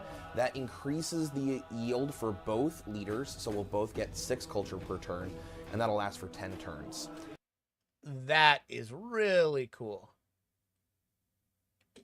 He can also choose to reject this, and he has to spend influence in order to do that. Accepting is the only option that is free. If he rejects it, it hurts our relationship, and I don't get anything. Neither one of us gets anything. And I think this is a great moment to highlight that our diplomatic system, in addition to having the new yield, is much more about these actions, these endeavors and sanctions, and pushing my relationship with the leaders up or down capitalizing on the relationship that I've already built. It's not just a deal table. We don't have a deal table where you're just passing resources or money back and forth. This is much more about the dynamic interactions between the two of them. And this list of actions is going to expand as you research more, right? It will expand, and we have some other things down at the bottom here that we're going to take a look at later on. We're going to start with this cultural exchange and see whether he accepts it, supports it, or rejects it. So he's supported, he spent influence in order to support it, and we both are now getting 6 culture per turn, which will update on our top bar yields here in a moment. And we got a quick question from chat. H Vector asks, does the influence get refunded if the other side refuses the offer? I believe so. I do not specifically recall off the top of my head. I believe that's correct. I believe that's correct. I believe you get... Okay, that was going to be my concern. Also, maybe a little bar that shows how likely they are to accept it. Like, just throwing it out there in the ether without knowing, is there a chance they're going to accept it? Like, I mean, maybe there's a 0 chance they accept it. Like, I don't know. I'd rather there was agree, even if you don't want to get into the nitty gritty of the numbers and go, this is a blank percent chance, or, like they do in Total War, where it's, plus this, minus this. Even if it's just some little clue that this is going to work or this is probably not going to work, would be much better, I think. Get your influence back. You do not, however, get their influence. So when they spend influence to reject it, you don't get that, but you do get yours, what you spent, refunded. So the other thing that that doing a friendly relationship greeting with Ashoka did is it revealed his capital to us. So if we pan up here on the map, we are able to see that settlement location now, and we have an idea of where they are on the map. And that revealed both capitals. So now he has this same visibility on us and knows where we are on the map. Excellent. We'll be able to show more of the different architecture of another civilization when we load into a later save. Yes. So, Carl, what do you think? Do you think we should load into that later save, see the end of Antiquity? Yeah, I here? think it's a decent time to do that. Yeah. It's just, I saw you put down the farm there. I think the animations in this are so cool. There's always something going on, Yeah. And, your founder's goat is jumping around, and the chickens are flapping, and we'll get to see some of those military unit animations when we get. I know we're cool. really excited to see exactly how commanders manage to pack armies in. Contrary to some popular belief, it is not, in fact, ingesting them and carrying them around. Correct. And then when they unpack, they are not physically spitting the units out onto the map. It's more of a deployment. Yeah, it's more of a military strategy, not a... Yeah. While we're Edible. loading into that next save, I know something that our players have been dying to hear more about is just what happens on the other side of the map, right? When you start in Antiquity, what's kind of going on during that fog of war? We're going to be speaking to it more in exploration, but is there anything we can kind of speak to? Yeah, that other side of the map is real, and it's there, and those civilizations are growing and developing on their very own. You won't interact with them directly, but because it is the same game world, they're building what you're going to end up dealing with later, or interacting with, I should say. And they may even beat you out for a wonder, I think has happened to Carl earlier. Yeah, it can happen, yeah. All right, so here we are at Rome later on in Antiquity. What are we looking at here? All right, so yeah, we are much later on. We have our city built up a lot more. We have a bunch of other settlements around too. Here we See, I wanted to see the building of towns. They haven't showed that yet. I really wish they'd have showed that here. have Rome, the capital. We have walls around a couple of our districts. We do build walls district by district now, urban tile by urban tile, and that adds defenses to that tile. So when you're trying to capture a settlement, you have to occupy each of those defended districts, the districts with walls. We also have our unique quarter. So when you have a civilization with unique buildings, a civ with unique buildings gets 2 buildings. You can place those in different tiles if you want to. Each building does have different adjacency yields. Those are on the buildings themselves now. And so you might want to place the buildings separate to try to maximize the yields that you're getting if you have a particularly good spot for one of them. But if you put them together into the same tile, it creates this unique quarter, and that has an additional effect that is different for every single civ, is different for every single quarter, and it powers you up in some really interesting and cool way. For Rome, it gives you +1 culture and gold for every single tradition, which is a special type of social policy that you have equipped in your government. So we have built our forum here. It also adds additional art to the tile. So we have this really cool center plaza section that represents the Roman Forum that gets added to this when we put them both into the same tile here. Yeah, that's pretty cool. That is pretty cool there too. I like that a lot. The having a Roman district, especially with the ages, I think that's going to be super important to like keep the feel a little bit. We have a few other things going on. If we pan around our map, we have some towns. So we talked about towns earlier. When a settler creates a new settlement, it starts as a town. Towns collect all of the yields around them, and any production that they collect gets converted into gold. It does not stay as production. Towns don't produce buildings for themselves. Instead, they can purchase buildings, but they can only purchase certain ones. Not every single building that a city can build is available in a town. So This is just a great example of finding that fun and the interest. Is like sometimes you want to get bigger, but you don't necessarily want to manage all those production queues. If you want them, you can convert a town into a city by paying for it. But there's a few other things you can do. You can actually specialize a town, and with that, you're going to be able to choose a more specific use for the yields. Carl's got one right here. Yeah, so that was actually a city. I panned to the very first thing, and I was like, this is a town. That was not a town. That was a city. This is a town. So when we open this up, we can see that the list of buildings that we have here is different than what was available in that city. So we have a couple different buildings on this. We can still purchase our units with the gold that we have available, and then this is the focus that we're talking about. So right now we're dedicated to growing this town, and once the town has reached 7 population, we are able to select a different focus for it. So when we open this up, we can see there's a list of these that we can choose from. Each one has a different effect, and allows us to commit this town for the rest of the age to doing one of these things. So when we select farming town, for example, we'll increase all of the food that this town is producing, and that food then goes back to connected cities. We can see that right up here. They send 100% of that food to all of your other cities, allowing. That is cool. Oh, that is so nice. That is going to be so much better than. Oh, I really like this. I really like this a lot. Before there'd be like a resource and you'd want to make a town or a city over at that resource. Now you can just make a town. This is really good. I really think this is going to be awesome. Your cities to grow and get really tall, and tall cities are really interesting, and we'll take a look at a tall city here in just a moment and see what that means. So let's go ahead and lock that in. This does make this locked for the rest of the age. We can switch it back to growing itself if we want to. It will continue to grow on its own if we want to have it do that, but I think switching this. And Carl, are those kind of the 160, the hundreds kind of numbers that we saw there, those are turns or gold? Chat wants clarification. Yes, so that is gold. That is one of those in-progress build things that you mentioned earlier.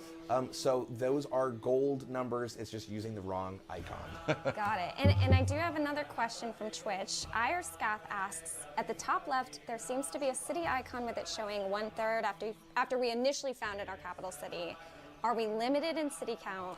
That is a great question. I'm about to talk about it. Amazing. So we'll hold on to that for just a few more moments. We'll come down here and we're going to take a look at this unique legatus that we talked about right away early on. We discovered discipline. Obviously, we've got our legatus.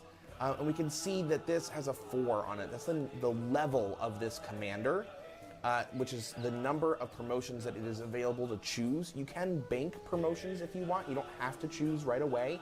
The level still increases, but we have assigned all of these promotions. We can go ahead and jump in and take a look at what those are. So when we open our commander promotions, we can see that there's a series of promotion trees for us to pick from. This allows us to specialize our commanders in a variety of different ways. Bastion is all about defense. Assault is all about offense. Logistics is all about different things that your commander is able to do around the map. Maneuver is about moving your commander and your troops. And then leadership is focusing on the commander itself and making it the best commander it can possibly be. So not necessarily just about leading troops. Some of these are about Other things, yeah. So if we take a look at this leadership tree, the very first one that we've unlocked here is Zeal. So when we station this this commander in a district, which is place it there, just have it occupy that district, it'll increase all the yields in that settlement by 5%. So this is more of a peacetime thing. This guy is not necessarily out in the field doing a lot of combat. I have him back at home. This pairs very well with Bastion, which is why we've put these two together here. And so it's like, if I get attacked, I'm defending really well, and in the meantime, I'm boosting my settlement. I think one thing that's really important for It's people pretty who cool. haven't, may have missed it previously is that your commanders are your only units that gain experience points.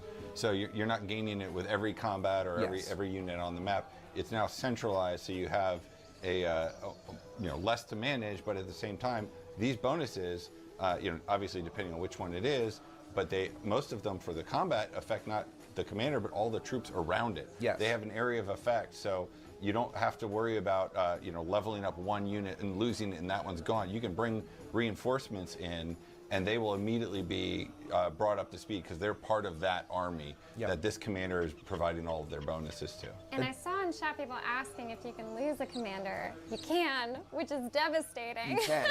You can get it back. They will respawn. There's a certain amount of time that passes before the commander will respawn, and there is a promotion that decreases the amount of time it takes for your commander to respawn. If you want to make your commander really good, that's the way to go for it. But yeah, you want to target those commanders first when you see them out in the field, particularly if that level number is really high, because it means that they are buffing all of those units around them, and they're a big threat. So if you off those commanders, if you defeat them, it weakens everything else around them. So here we can see a really good example of that. The first Bastion promotion, Steadfast, gives a +2 combat strength to all the land units around the commander when they are defending. So this does not help my attack. This helps when I get attacked. The command radius at start is 1 tile. So we can actually see this when we select the commander. The movement here is a blue outline. The command radius is this white outline. So all units that are in these 6 hexes around the commander and the center hex itself are all within the command radius. There are ways to increase the command radius. That's cool. That's cool. So it can go up to 2, and that is very strong. Yeah, The experience you were talking about collecting, that is also within command radius. Yeah. So, So any combat that happens with those units is going to add XP back to that commander. And I think there's also a great moment while we're looking at this. We can see that UI. We can see not only do we see the commander, we can see the specific units that are packed in there, their health. And on top of that, there's a bunch of new abilities that we see in there. A ton of new abilities. Yeah, we may not get to talk about all of them, but there's a lot of things where your commander can issue group-wide things or things that they can do while they're packed. That's how they can we often say vacuum, like suck in all the units around them, or they can pack them individually. or eat them. No, not eat them. Oh, right, They right. join It's the not an eating edible them. thing. So there's a lot you can do, but this is the Legatus, so they have a couple extra special things even on top of that. Yeah, absolutely. So the Legatus, like we said, is unique to Rome, and the thing that makes it unique is as it gains levels, gains promotions, it is able to create settlements. And that's sort of representing the fact that Rome, particularly Augustus, at that period of the Roman Empire during the Pax Romana for those 200 years, they settled their veteran soldiers into provincial territories and created new towns, new locations, and they settled those veteran soldiers out. That was the promise for their service, was farmable land later on. and that is represented here with the legatus. So as they gain experience, as their troops have done lots of fighting, they can then settle those troops and create a new town. So here we can see we have a settlement charge on this unit. You get 1 settlement charge for every 3 promotions the legatus has. This one has 4 promotions, so we can create a settlement here, which we will do. We get to select which tile that goes on. We're going to put it right here on the minor river because, again, fresh water is very important. You do get fresh water if you're adjacent to a navigable river because you can't settle on that river tile. But for a minor river, it has to be on the minor river hex, not adjacent to that. So we're going to put it right here. We get that, and something has popped up here. A milestone has completed. So let's talk about what milestones are. Yeah, this is one of those really big changes we talked about earlier about the ages system, that now we want to recognize your progress in each age, as well as building towards that grand victory at the end of the final age, of that whole campaign. And in this one, we're moving down the Pax Imperatoria legacy path. And if we hop over to that one, you see here on this screen, we got the paths. There are 4 paths in every age. They're going to fall into these common families. We can hop over and take a look at the economic one in a minute. But the one we just unlocked here is, bam, there you go. So now that we're going to get some bonuses that'll help us develop further. Yeah, so this track, the legacy path here is to have 12 towns or cities total in your empire, but conquered settlements counts as 2. So you can achieve this entirely peacefully. Rome is actually really, really good at that. They can have all of these different settlements out there and just create it peacefully, but conquering does count double. I'm loving this system so far. And now it's really interesting to see all the other civs, because Rome getting to make cities with an army, super fucking cool. Yeah, that's really cool. This is cool. And I wonder if you can get all of these legacy paths. That's interesting. We'll have to see when they go over to the economic one. Like they said, they're kind of, if you take somebody else's. And then you gain progress as you advance in steps down this track. So we've hit this very first step. This does increase age progression. We'll talk about that meter once we return to the main map here in a second. And then we get some initial rewards. So we get a militaristic legacy point. We get a 2 options in the next age, legacy options, and we'll show what those are when we do our age transition. So we get an option to get a military attribute point or an expansionist attribute point. When we continue to progress, we get additional benefits. So even more legacy options will unlock, more points to spend on those. And then if we complete this path, we get a golden age. And that golden age unlocks a golden legacy option in the next age. Only one of those can be selected per age if you were to complete multiple golden ages. And again, we'll take a look at that later. And you get all of the rewards from what you've done previously as well. So they're helping you in the next age, and they're also going to help you in the final age with claiming that ultimate victory. Because the more you've invested in any particular legacy over the course of your campaign, you're going to have various bonuses to do things faster towards your victory in that final age. So it's an opportunity to progress on many different paths. You can pivot your legacy from the one that you want to prioritize in one age or the next, but you may also choose to double down. So it's a nice strategic option for where am I going, and they're all geared towards that age. Right. This stuff is going to be different in subsequent ages. These legacy paths are specific to antiquity.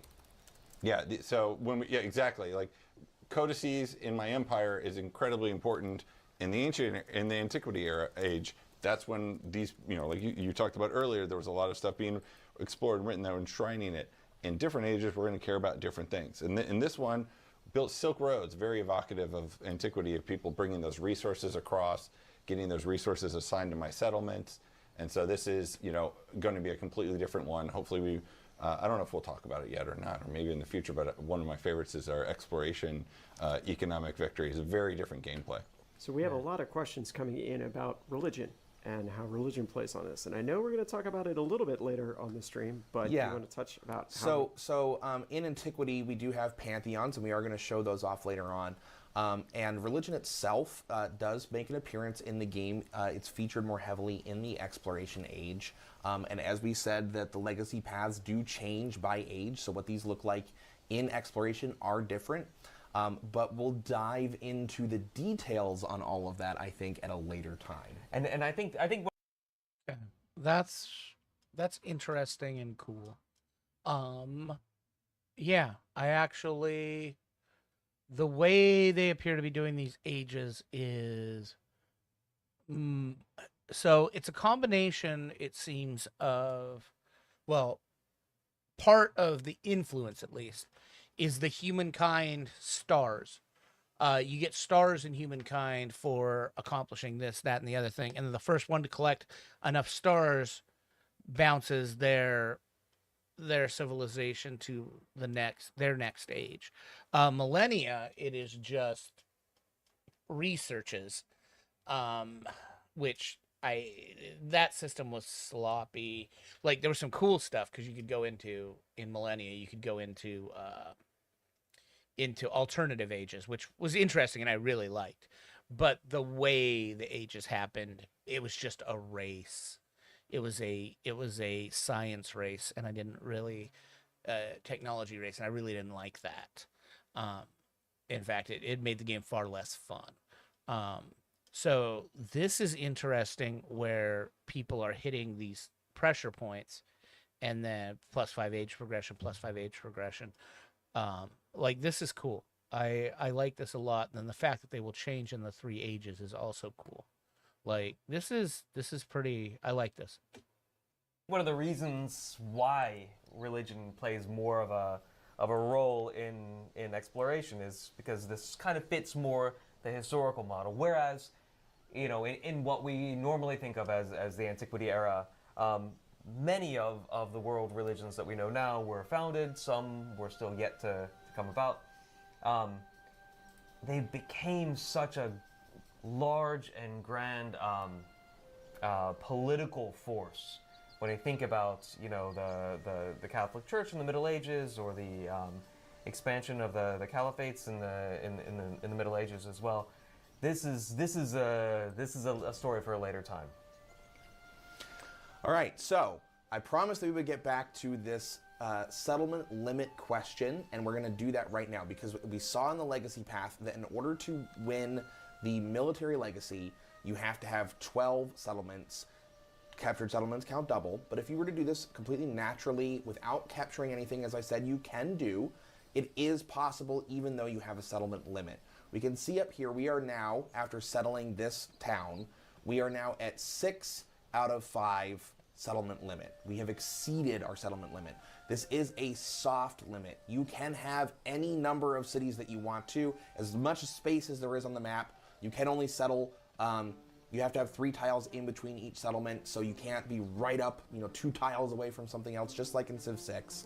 You have to maintain that distance. But as much space as there is, you can have as many settlements as you want. For every single settlement that you exceed your limit, as we can see right here, you do get a -5 happiness penalty in all your settlements. Settlement happiness is tracked individually. So we can see here that this settlement... This is good. The numbers might need to be tweaked in order to really dissuade, like, just settlement spamming, but, like, this is good. It's letting you play the way you want to play, and, yeah. Is now unhappy. But if we look at some of our others, they might still be happy. And we can see that our total happiness yield is still positive. So we have some wiggle room. This settlement might not be doing so great, but our empire is still doing fine. And as we said before, this total happiness number is being deposited towards our celebrations. We want to try to maintain that. That'll get us, that's how we get more social policy slots, is every celebration you unlock, you get a new social policy slot. That is cool. That is cool. Adding permanent bonuses Yeah, I like that. In addition to choosing the bonus of how you want In to addition to the celebrate. celebration. Yeah, Yeah, so, exactly. So there's both the temporary bonus of the celebration itself, and then the unlocking that you can use that policy however you want to. Right. As you go throughout the rest of the age. Yes. So what happens here is the settlement limit we can exceed. We are penalizing ourselves, but we are adding all of the tiles that this settlement is going to gain, all of the yields that's going, still goes into our empire. That still matters. It's still helpful. What we do have is a difference between wide versus tall gameplay as a result, and that means something different in Civ 7. You can have a wide empire within your settlement limit. You can have a wide empire that greatly exceeds your settlement limit. You can have a tall empire that exceeds your settlement limit. Tall really here is about having those towns that are feeding a couple of cities, and that comes down to specialists, which we're going to see here. Well, let's do that. Yeah, Okay. let's get this through, and we got to start taking over a city, too. We will take over a city here. So we have this growth event, and we have unlocked the ability to add specialists. Earlier, our urban tiles were red, and you said we're going to come back to that. Now they are blue because we can place a specialist. And when we place a specialist down, it adds a base of 2 science and 2 culture with a penalty of 2 food and 2 happiness. So this is a great way to, if I don't want to go wide, or if I've gone as wide as I can enhance my yields either in a different direction or whatever, without necessarily needing more territory. Yes. So. And the more towns you have, the more food is being funneled into your cities, the taller that they will become. Excellent. Well, let's get out to that combat here. You wanna throw so we'll someone go down? ahead and plop this down on the one that has the most yields. They're getting some bonuses. They are getting bonuses. Adjacencies and wonders. Yeah, they boost your adjacencies. So now that we've Alright. placed a specialist, we're going to come up and we are going to start our combat. So up here, we are ready to attack. I like that. That'll be cool for like island settlements and stuff like that, or like small continent settlement. Like that's freaking cool. Aksum, our neighbor here, led by Amina. And we have a legatus with 5 promotions, 5 levels that is ready to start attacking. Yeah, why don't you go through that? We can start talking about this stuff, because a lot of the turn-by-turn combat is going to feel really familiar, but here, declaring war is really interesting. You'll notice that we don't have a negative relationship with her, but we can still declare a war. In this case, it's a surprise war. It costs no influence, but we're going to have some penalties in that combat because it's some war weariness, I believe. So we're going to go ahead and declare that surprise war on Amina.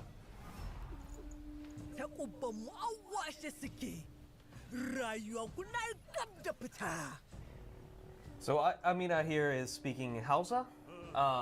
She is from the opposite side of the continent as Aksum. Aksum's on the Red Sea, and Hausa land is in what is now Nigeria, and she's also distant from Aksum about 1,000 years. But one thing I really do love hearing in Civ games is that is the languages, and so that's when the first time I ever really heard Hausa. It's always been one of the most exciting parts to hear something that I'd never heard before come to life. You know, we get so many amazing performers around the world, and getting to see now both leaders interacting with each other, it just brings the whole system to life in a way I haven't felt before. Okay, this was a question I had. So clearly, you can stack a unit on top of your leader. Okay. I'm either declaring war or hopefully making friends, but. Well, I mean, Carl's playing, so we know where this is going. All right, he's going to attack a commander here, and someone who's got a few units packed up, but it is a lower level commander, so I'm confident in Carl's abilities. Yeah, so it does have a whole bunch of units, and we can attack it anyway. And the reason we can do that is because these units were able to move immediately after unpacking. Normally they cannot. I gave this particular commander, this legatus, a promotion that lets our units move immediately, but the commander's movement is now consumed by unpacking all of these units. And we're going to go ahead and start attacking. We can see that the combat animations continue to play as this as the turn progresses, and that does matter for the orientation of the units. We do get flanking bonuses from doing attacks like this. And we have defeated this commander that has unpacked all of the units around it. These are now injured, so they all have damage to their health bars, and that's because we defeated the commander that they were packed into.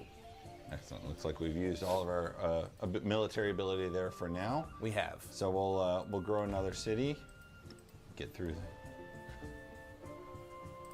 I know a lot of people on chat have been asking about naval combat. Okay, that was interesting.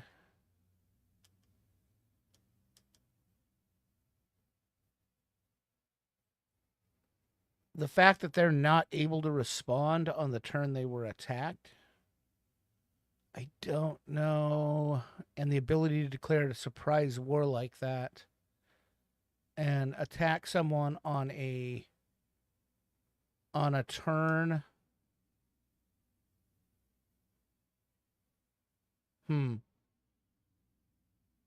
That seems very gameable. Another city. That seems very, very gameable. I know a lot of people on chat have been asking about naval combat. That's been a big question, and we're definitely going to get to that more, I'm sure, in the exploration age. But do we have anything that we can lightly speak to on that? Yeah, so there is still naval combat that you can engage in Antiquity, but because Antiquity was much more about, in a lot of ways, smaller areas, not as much naval power, that was something that we left for the exploration age. So you're going to be along the coast, you'll have some ships that can go out there, but it's most of your confrontations early on are going to be on the land or supported navally. But there's always that surprise attack of seeing a ship you didn't expect coming up a navigable river, and that can certainly surprise. You can still get your Salamis fix here. I think I think right now we're very much in a land-based Situation. Yeah, I agree. But a different map you might see more galleys and things. So we do have a diplomatic action that was proposed to us here, so we get this option to support, accept, or reject, as we were discussing earlier, and we can see that this either costs us influence to support or to reject, but accepting is free. I like culture. We have plenty of influence to use here, so we're going to support this.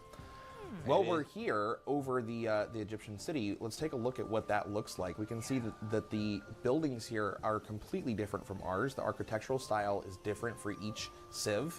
And we also have a lot of other things going on in the city itself. So over here we have the Egyptian quarter. This is the necropolis. And we have a whole bunch of wonders here in the background. And you can see that she's supported her city with those city walls. She has, yeah. It's excellent. And the last thing we have to do is like our that. merchant. So this goes back to that Silk Roads victory you were talking about before. Merchants gather trade or gather resources from other settlements, other city civilization settlements. You can't trade with your own settlements. And all we're gathering here are those resources. So we're going to pick the city that's within range. These are out of range. The city within range that has the most resources, that's this one here. And we can see we have a limit of trade routes to the different ones. So yes. Obviously Ashoka, we've got two. We already have one in progress, but we have a second one we can do in this one because we've advanced our relationship. We could trade with a Shepsit, or we could trade with one of those independent powers. So Carl has selected to see where they are on the map, because we now have to move our merchant to that location and build the trade route from there. Once we get them there, it's an immediate connection, but it's this really interesting thing where now it's not just about the merchant going there automatically. It's much more about me watching. It can be about watching the merchant. You could have people attack and not let you get access to those resources by taking out the merchants before they even get to an opponent's city. That's cool. And once the trader is established, you can still pillage it if you're at war. Exactly. Why don't we take a quick moment too? Now that we've accessed those resources, actually we haven't gotten. Gotten there yet. Yeah. I just want. Can you take us over to the unit there, the elephant? Oh yes.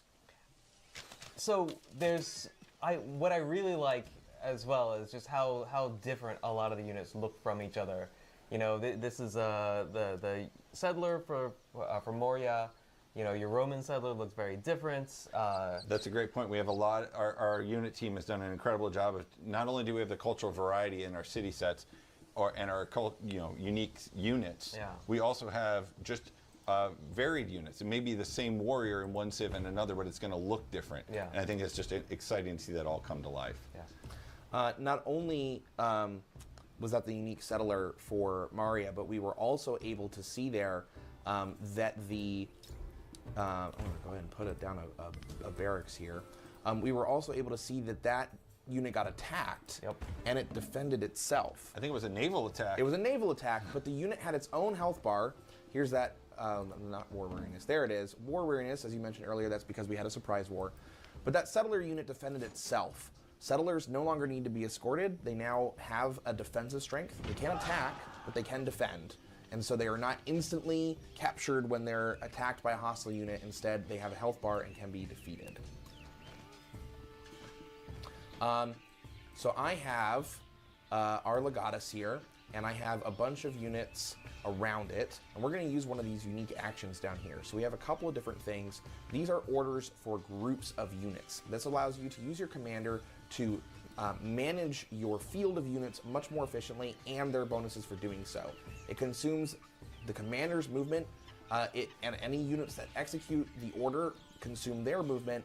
If not all units get to participate in the order, their unit or their movement is not consumed. So an example of that, I'm going to have all of my range units do a focus fire on this warrior up here. They will get a +1 combat strength to each unit that participates. If the warrior is defeated with, say, one archer attack and the other one doesn't get to attack, that archer will still have his unit movement available and can still do an attack normally. Excellent. And we see the commander getting XP. Yep. The Saxy Gamer from YouTube, by the way, asks if commanders have replaced great generals. They have. Yes. But they're so much cooler. They're But way they're so much cooler. They do have similar abilities to some great general abilities. We're not going to go into what those are at this time, but they do have some things that overlap that function. Now, Carl, did you enhance that commander's radius, or did you forget to move him forward? I forgot to move him forward. You're right. Come on, Carl. This was suboptimal play on my part. I am being distracted with questions and talking. That is fair. So when we founded this settlement down here, we did get a free legion. That's because of one of those civic unlocks that we have from our unique Roman tree. We're going to go ahead and immediately pack this into the commander that we had create that settlement, and we're going to start moving this guy up. I had a maneuver promotion in this commander that allows us to ignore the movement ending terrain, so we can move all the way up here, and we can watch this commander march, and you can see all of the units that are packed into that commander. So here we have a legion, and an archer. This changes dynamically based on the units that are packed in there, and you're able to assess the size of a force before you engage with it based on the units that are around. Visually as well as through the UI. Yeah. And that commander's, you know, guys, to reiterate, just taking up one tile. Yes. Right there. There are The four packed units army here. it's a more efficient way to move across the map, Right. both in terms of space as well as especially with the upgrade that Carl's put on it in number of turns. That is really cool. Really, really cool. The combat looks much, much better, though. Like, much better, much more streamlined, yeah. As well. Yeah. Way better. Not when And there is yeah, nothing when you left have to a earn. When there is unit nothing packed into a commander, the commander's movement actually increases. So it moves even farther when you are grouped up like that, to really encourage you to use them to move efficiently across the map. Now, we got so many things to talk about in there. We're getting faster as we go. I do want to touch on masteries. We can see this right here, that we've got our age-specific tech tree that we're looking at. Obviously, we're pretty far in. We've unlocked a lot of things here. But you see under a few of these techs, we have a mastery. And that's basically an indicator of the depth that the civilization would go to pursue one particular technology, as well as unlocking new things. I think we got a bug going on right now, but it's letting us develop further in one concept, but it doesn't unlock anything further in the tree. It's just a way of going deeper in that concept, or I could choose to move on. So it's not as many gates without removing the complexity and the choice. Got a promotion. The question about great generals as well has also gotten our chat just talking about great people in general. Can we kind of speak to how that's taken shape in the game? Great people are now unique to each, or to certain civs. So we're able to see that with Egypt. We do have game guides up on our website, civilization.com. And we can see on there's a list of Egyptian great people. So great people are no longer a global resource that other civilizations compete with. Oh, this guy is hurting. We're going to pull that legion back. They're no longer a global resource. Instead, they are on a civ by civ basis. Carl, I really appreciate your ability to eloquently answer questions and fight a war. I do my best, as we have already seen with the position of the commander. It doesn't always work out. It would have been better if you moved that guy up. Then this war would have gone much better. Well, it's going pretty well so far. Chat said you were just giving them a chance. Yes, you are correct. This legion is pretty far forward and is very hurt. So we're going to pillage this tile, which will allow us to heal. But just to clarify on the great people bit, it's not just Egypt that gets unique great Correct. people. There's some other... There are others. Which ones they are, we're not ready to talk about yet. Yes. Okay. So like civs have their own unique great people, do all civs have 2 buildings unique to them as well? That's been a question from chat. That's a great question. The answer is no. Some civilizations have unique buildings, in which case they do have 2 of them, and a unique quarter when you combine them. Other civilizations have a unique tile improvement. Now, the way that works is a little bit different from those standard tile improvements like the woodcutter and the farm and the plantations that we've already seen. Instead, when you have a unique tile improvement, it has to be built on top of an existing tile improvement, because you have to have a population there. And so you place down your farm, let's say, and then you are able to build your unique tile improvement with production on top of that existing tile improvement, replacing it. However, it does not replace that previous tile improvements yields. Instead, it just adds to them. And you'll see that in the descriptions for those tile improvements. Mm-hmm. And then any buildings that you have that enhance it, a warehouse building such as the granary says on it that it adds to farms, that does not get removed either. So if you are building a unique tile improvement on top of a farm, you keep the farm yield, you keep your granary yield, it's just giving you more. It's additive. That's super cool. I like that. I like that a lot. It will make these different civilizations play much differently. It's additive. Yeah. Exactly. I think I want to make sure Carl's flying through here pretty quick. I'm sure people are going to pause through and find all the juicy bits that we're not quite talking about. I know we want to get this city captured. Yeah, I'm trying to get through here. We're getting, so this is great. I wanted to get to this real quick. We'll pause just a quick second. This is one of those things I mentioned earlier. Resources are not traded in diplomacy. We now have this resource management. And this is not only the resources I have from inside my civilization, but those I've gotten by building trade routes with those other civs. And as you can see in here, Carl can maybe choose where that salt is going to go, because you now actually get to assign them and get the bonuses based on where you want that. And now that just stacked that. So Rome's yields went up based on the salt that you put in. So you can choose at certain times to move the resources around. Some are going to get better bonuses in cities or towns or your capital. And at the top, we saw our empire level resources, which are going to affect everywhere all at once. And those don't have to be assigned. You just, once you get them, they're yours as long as you have access to that resource. Yeah, I think here too, this gives a certain kind of a feeling of antiquity empire, in that you're kind of, you've got a broad hinterland that is bringing in things to create a glorious central capital, if you so wish to do that. Yeah, and I think it's to the earlier question about the economic gameplay. We saw how the Silk Roads, getting those resources, getting access to all those is very evocative for antiquity. There's something really exciting on resources. I guess we're not going to, I'm going to hold it so I don't get in trouble.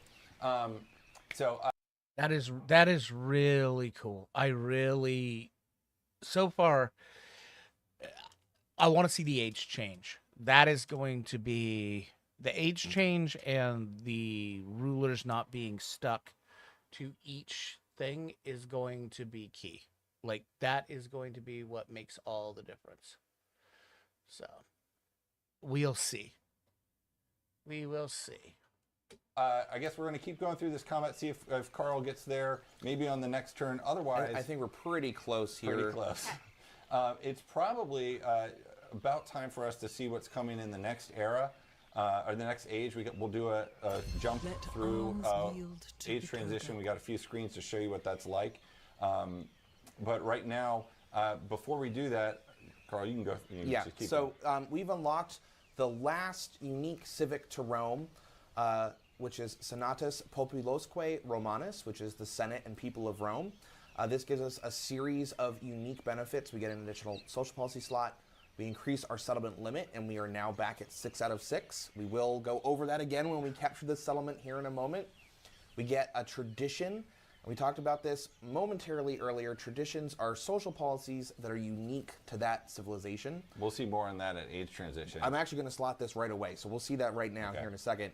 And our wonder is available in our unique civics tree. Every civ has an associated wonder. This does appear in either the normal tech tree or the normal civic tree, but it also appears in that civ's civic tree. So they have a different route to it that might allow them to access it earlier or in a different way, and then they can start building it earlier and potentially faster. All right. Unfortunately, we're going to come up against time on this. Okay. So, That's fine. So what would happen if we were able to capture that city? So if we were able to capture that city, it would join our empire. It would exceed our settlement limit, which is fine. We would get a happiness penalty, but that's okay. But we would then control that city. We could choose whether to raise it, which will destroy it over a couple of turns, or we can choose to keep it. And if we were to keep it, it then has an occupation penalty, and we are able to improve it and build in it as normal. It becomes a town when we capture it. Okay, that's good. It becomes a town and not a city. So, like those, you know how in Civ 6 there'd be the little barbarian camps, or not barbarian camps, city states that were sitting perfectly on some resources that you wanted, but it was too close to your main settlement and you wanted to expand your main settlement. You can just turn it into a town, which is cool. That's so far I'm liking 80% of what I'm seeing, if not more, but there is the big elephant question mark in the room, and that is age changes and the civilizations having to change and leaders not being locked to civs. So In our demo at Gamescom, we gave the audience the option of keeping or raising the city, and most of the audiences chose to burn it to the ground. I think there's one last thing we want to talk about, which was the crisis system, which I know there's been a lot of questions around. And you saw as Carl loaded us into that later game that the age progress had moved up. That happens as we complete our legacy. Those checkpoints that we looked at, Yep. It happens as we get through every turn. There's a little bit of progress. There's a few other things that you can do to sort of move that meter up. As it gets pretty high up, the crisis system comes online, which is now you're not just battling your opponents, racing for the end, becoming the best, but the world is now set upon you. There's challenges from outside that you have to react to. Now, depending on which of the crises comes up, and what age you're in and who you're playing as. Some of them may be a little easier, a little harder, and you have to decide, are we going to power through this, or are we going to pivot and try and go around and get something that maybe we weren't planning? So we'll talk more about the crisis system, but it is that extra spice that comes and really makes some increased tension and excitement at the end. I'm not sure what kind of spice you're used to, but I don't handle spice very well. yeah, So. apparently. But yeah, and it's something where again we're trying to think about at the end of the Antiquity era, what are the forces, and they may be dramatic upheavals in one way or another. It may be just a change in the fundamental structure of society. I see Roma up here. What happens with the Western Empire is you get kind of a regional loyalty starts to manifest. Well, no, it's your area of expertise. But the rise of the vernacular as time moves on, the rise of local powers. Yeah, you have. I mean, there's a whole bunch of different things that happens with the fall of Rome. There's the outside influences. There's internal corruption. It got too big to support itself. There's a whole bunch of different factors there that sort of cause its collapse. And as you said, you're sort of battling the rest of the map, the rest of the world. Different challenges arise that force you to make some really difficult decisions. And it's those things that bring us to that transition where the gameplay and the history come together, and we get to go into the next stage. And I think at this point, we're going to probably be able to jump. I like the fact that they said it's different between each Civ. That will make it so each gameplay doesn't feel the same, which will be awesome. That will be awesome. Like if Rome is dealing with internal threats, like they said, and the Gauls, the Visigoths, all of that starting to split apart and invade, like it'll be cool, I think. And it's probably going to lead to a lot of reloads, especially the first time you end up seeing it. Yeah, it'll be interesting. Jump you through that age transition. I think Sarah's got a couple of caveats to give you here. Yes. So we are showing off the age transition. I will say the age transition shows a lot of information. So we have just covered up a few of those spoilers, but we are going to walk through what that looks like with you all. And this is the moment that we see right now. This is in-game. The Antiquity Age has ended. That crisis has been the thing that triggered it narratively, but also defined my gameplay experience. And now I'm going to get to move on and get to see a screen that's going to walk me through all of the rewards that I unlocked. And this is giving me, there's a few other tabs in here, which we can probably talk about later. But right now you can see because of that legacy progress that we made, we've earned points. We've unlocked new things that's going to sort of allow us to make the choices and the options that we have. After we make this choice, we get to go on and make one of the most exciting choices, which is, who are we going to be? Okay. You know what I'm talking? Okay, so there's a lot of choices here. All right, so this one has 8 choices. Okay. All right. Talk a little bit about what we have option-wise here. We're going to pick the Normans. That's the one option we have available. Yes. At least that's not masked. Yeah. I mean, in a normal game, there would be more than just the one option. Right. But because of secrecy. And this is a great opportunity to talk about the choices that are here and why the choices are here. Yeah. There's a lot of in past games, obviously you just played straight through, and we didn't have this choice every time. Now we have this choice every single time. This is a spot where you're going to always pick who are we going to become, what are we going to do with it. Yeah. And in this case, we have the Normans. We don't have the Abbasid because there wasn't a natural unlock based on the choices we made, and we didn't do the gameplay. Yeah. And same thing with Chola, as we can see here. So these have a lock icon on them. We're not able to select them. They are visible to us, but we can't pick them because, like you said, we didn't have anything that granted them to us through the gameplay.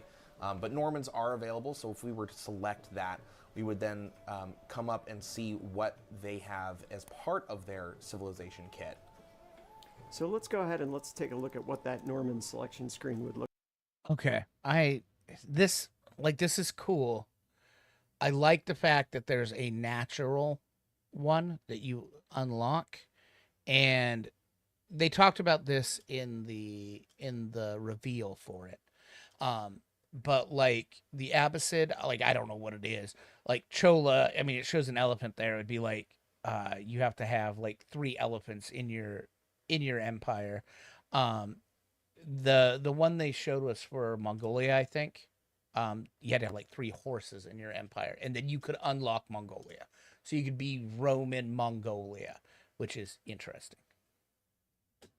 Look like for us. And then Dr. Johnson, what is the connection between the Normans and the Romans here? What are we talking about? Yeah, this may sound a little bit surprising if you're really into the nitty-gritty progression of cultures in Western Europe. It may not be okay. So Normans are way up there in northwestern France, and then they take over England, and we think of the Norman Knights, and we think of the Battle of Hastings. being pretty far away from the centers of Roman power. But we're trying to think about links and not necessarily the anointed successor of a place, but rather places that were influenced. So probably, I'm assuming that the other ones, the main one that they didn't have, the one of the ones they had blocked out is probably going to be something where Rome is now. So those Italian city-states type things that were big in the age of exploration. So there will be like a ability to just play Rome through the ages, I think. And I'm sure it'll be super focused on religion, since they said religion is going to be a bigger part of the exploration age. So yeah, this I'm a little less nervous about this. The other things seem like you'd have to be like, if that's the case, yeah, that's gonna be cool, I think. Influence inflected by this. I think in we had the case of London. Yes. So London is a city that was founded by Rome. It was Londinium, and this was a Roman outpost. They've leaned a little heavy on the London one. They went over this multiple times in the reveal. I agree a little bit. Civilization is more based on cultures than it is cities, and I think they're doing themselves a disservice by leaning on this London example. I think a better example would be the better example they used in the gameplay reveal was India. How then the Mughals came down and essentially changed the culture of the whole Indian area. Well, it was still like India. It became more run by the Mughal, which were more I think they were steppe horsemen that came down into northern India. But it really I think they should lean more towards that one when explaining this than London. I think that hurts them a lot on this. That grew into a Roman town, and there's a lot of different layers of history that happen. Like you said, the Normans invade England, they capture London, it becomes a Norman city, and history is built in layers, and London has layers to it. We actually, Ed talks a lot about this. He did a whole presentation at PAX West. We have that video available on our YouTube channel for anybody who's interested in seeing it and learning more details about Ed's vision for that. But it started as Rome. And so even though you mentioned that Normans started in France and then they go to England, and those are different periods in their history, just as I said earlier, we're looking at Rome as a whole and no longer just a single point. It's okay. All right. There's one thing they didn't hide. Okay.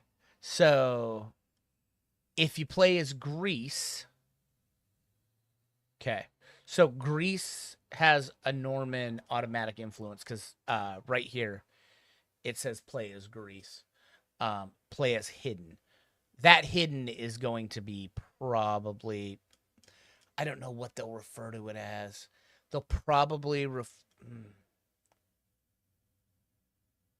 since they're going with Norman here,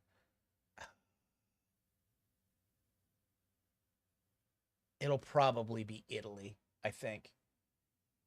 It'll probably be Italy, since that play as Greece, play as Rome, yeah, and it's Norman. It will probably be Italy, I imagine. So yes, we're liking. I'm a little more comfortable with all of this than I was before watching this. Definitely much more.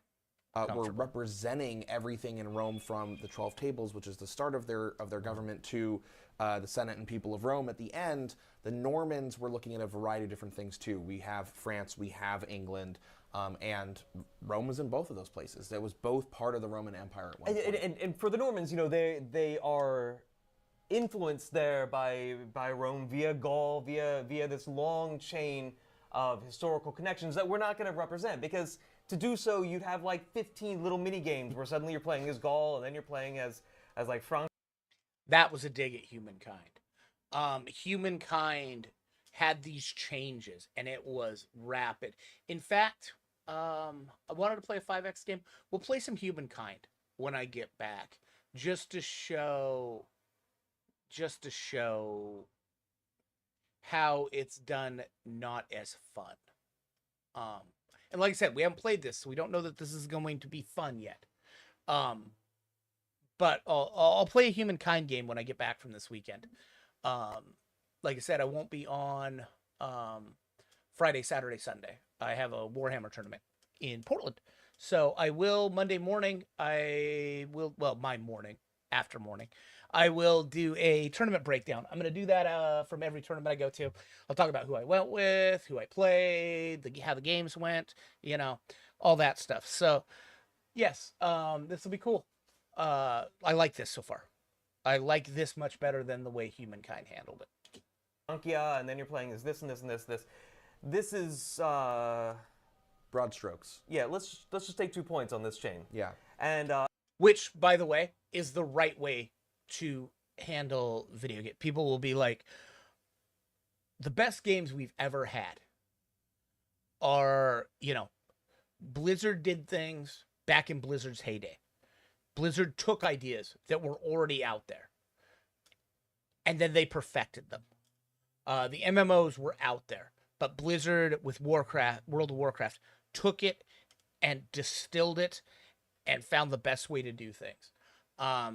There's been a ton of 4X games that borrow ideas from every other 4X game, and then the best ones do them together. Total War Warhammer is a perfect example of taking a game and making it the best game you possibly can. Now they stopped doing that for a little while, and we're chasing money. But it seems like they're back to taking ideas from other games, some their own, some they don't own, and then taking those ideas and making the best game possible with what you have. If you want to know why Concord failed to do that. It failed to take the essence of Overwatch, which Overwatch did exactly what we're talking about here, which is hero shooters existed. Original Overwatch just took it and distilled the best parts down and add a little bit, but essentially just made the best game with all the available information that you have based on all the games. It's why, Fortnite wasn't the first, not arena shooter, not the first game of its type. Why can't I remember the name of it? Everybody was doing it for a little while. But anyway, where you drop in as a group and it gets down to one. It wasn't the first game to do that. I don't even think PUBG might have been the first game to do that. But what it did was it took the best pieces and made it the best game they possibly can. Riot does that amazingly. They took Dota and essentially were like, oh, we're going to make this game, but we're going to make the best game we possibly can. And that's the way the best games are made. If somebody does something great, copy the best parts of it. And that appears to be what Civilization's doing. And I hope they hit the home run. I still think the leaders being disentangled from cultures is going to be weird. It will allow them to do a lot of cool things, though. And a lot of the games, I will probably just play leaders and cultures that are the same or close. But it's going to allow a lot of cool things. Like, that way they don't have to put in actual leaders of states. So you can put in like they've already done here. Augustus was the emperor. Ben Franklin wasn't a leader of America. Like in the general sense he was, but he wasn't like president of the United States of America. He wasn't. But it'll allow you to play as Brand Franklin. You know, it's going to allow you to play as and they'll even be able to take some of these like the guy Machiavelli. You know, you'll be able to play as Machiavelli leading Rome, because Rome turns into the Italian states. So that is going to be very cool. It's going to allow for a lot of DLC, which will make them a lot of money. I don't think DLC is a bad thing. I think cut content DLC is a bad thing. I think things like they did, and I don't mind the pre-order bonus DLC the way they did it in Total War after the Chaos Warriors. I hated the way Total War 1 did the Chaos Warriors, where it was you have to pre-order the game in order to get the Chaos Warriors for free. I didn't like that. I liked the way they did it in Total War Warhammer 3, where in order to get the Ogre Kingdoms, you had for free, it was the pre-order bonus, but it wasn't the pre-order bonus only pre-orders. It was, they did it like 2 weeks after the game released. If you bought it, you got the Ogre Kingdoms DLC for free. That is a very, very good, because people get to see all the reviews. They get a, you know, get as much information as they can that the game is what they want, and then you get that pre-order. I hate pure pre-order bonuses. I hate it. You should be able to see as much information on the game. Grant those pre-order bonuses a week, 2 weeks into release. I'm okay with that. I'm also not okay with cut content dumped in as DLC, like they did in Star Wars Outlaws. Star Wars Outlaws went, okay, so here you go. You like the Jabba missions, you like these missions, you have to buy the advanced edition, $130, to get access to these missions that were cut from the game. No, that is bullshit and should never exist. Again, when we talk about the Normans, do we mean Normandy? Do we mean the Vikings who settled in Normandy? Do we mean the Norman Knights and William the Conqueror and the Battle of Hastings in this era? I think we try to represent a little bit of all of it. Exactly, yeah. And yeah, I think that this is one of those great moments to talk. Like, I love every time we talk about what civs could lead to what civs. There's so much to unpack within that. There's so much context. There's so much history. And obviously history is one of those things that we always want to reflect. We always want to make sure that the choices that you've made in one age lead into the other. And we're going to see some of that when we jump back to gameplay. We'll see the consistencies of what does carry into your exploration civ that because of the choices, because of the gameplay. And some of that is the direct gameplay on the map. Some of it is also just, like you said, who you were. We were Rome, so this is one of the possible logical choices.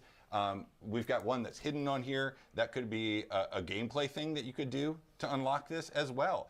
You know, being Rome is not the only way to unlock the Normans. You could do it via gameplay, which you're hiding, or Greece.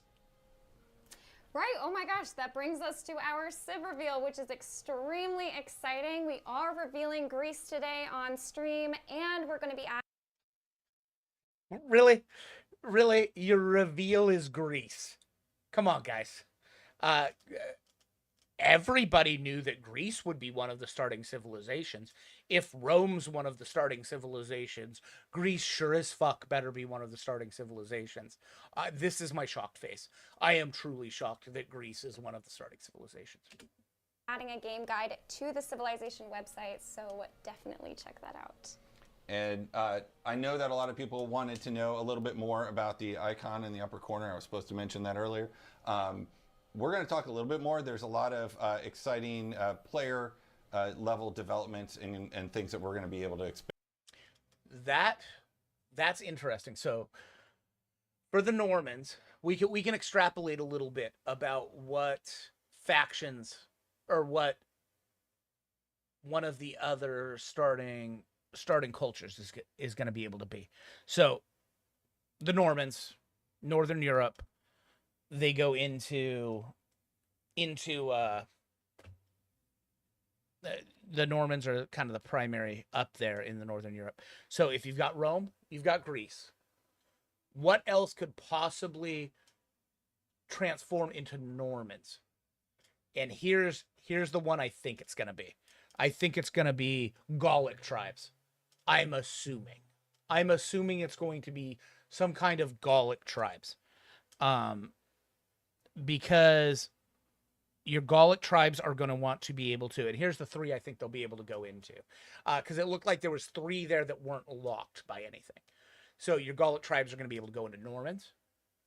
They're going to be able to go into the Holy Roman Empire. And they're probably going to be able to go into the Vikings of Scandinavia. Those are the 3 I think they're going to go into.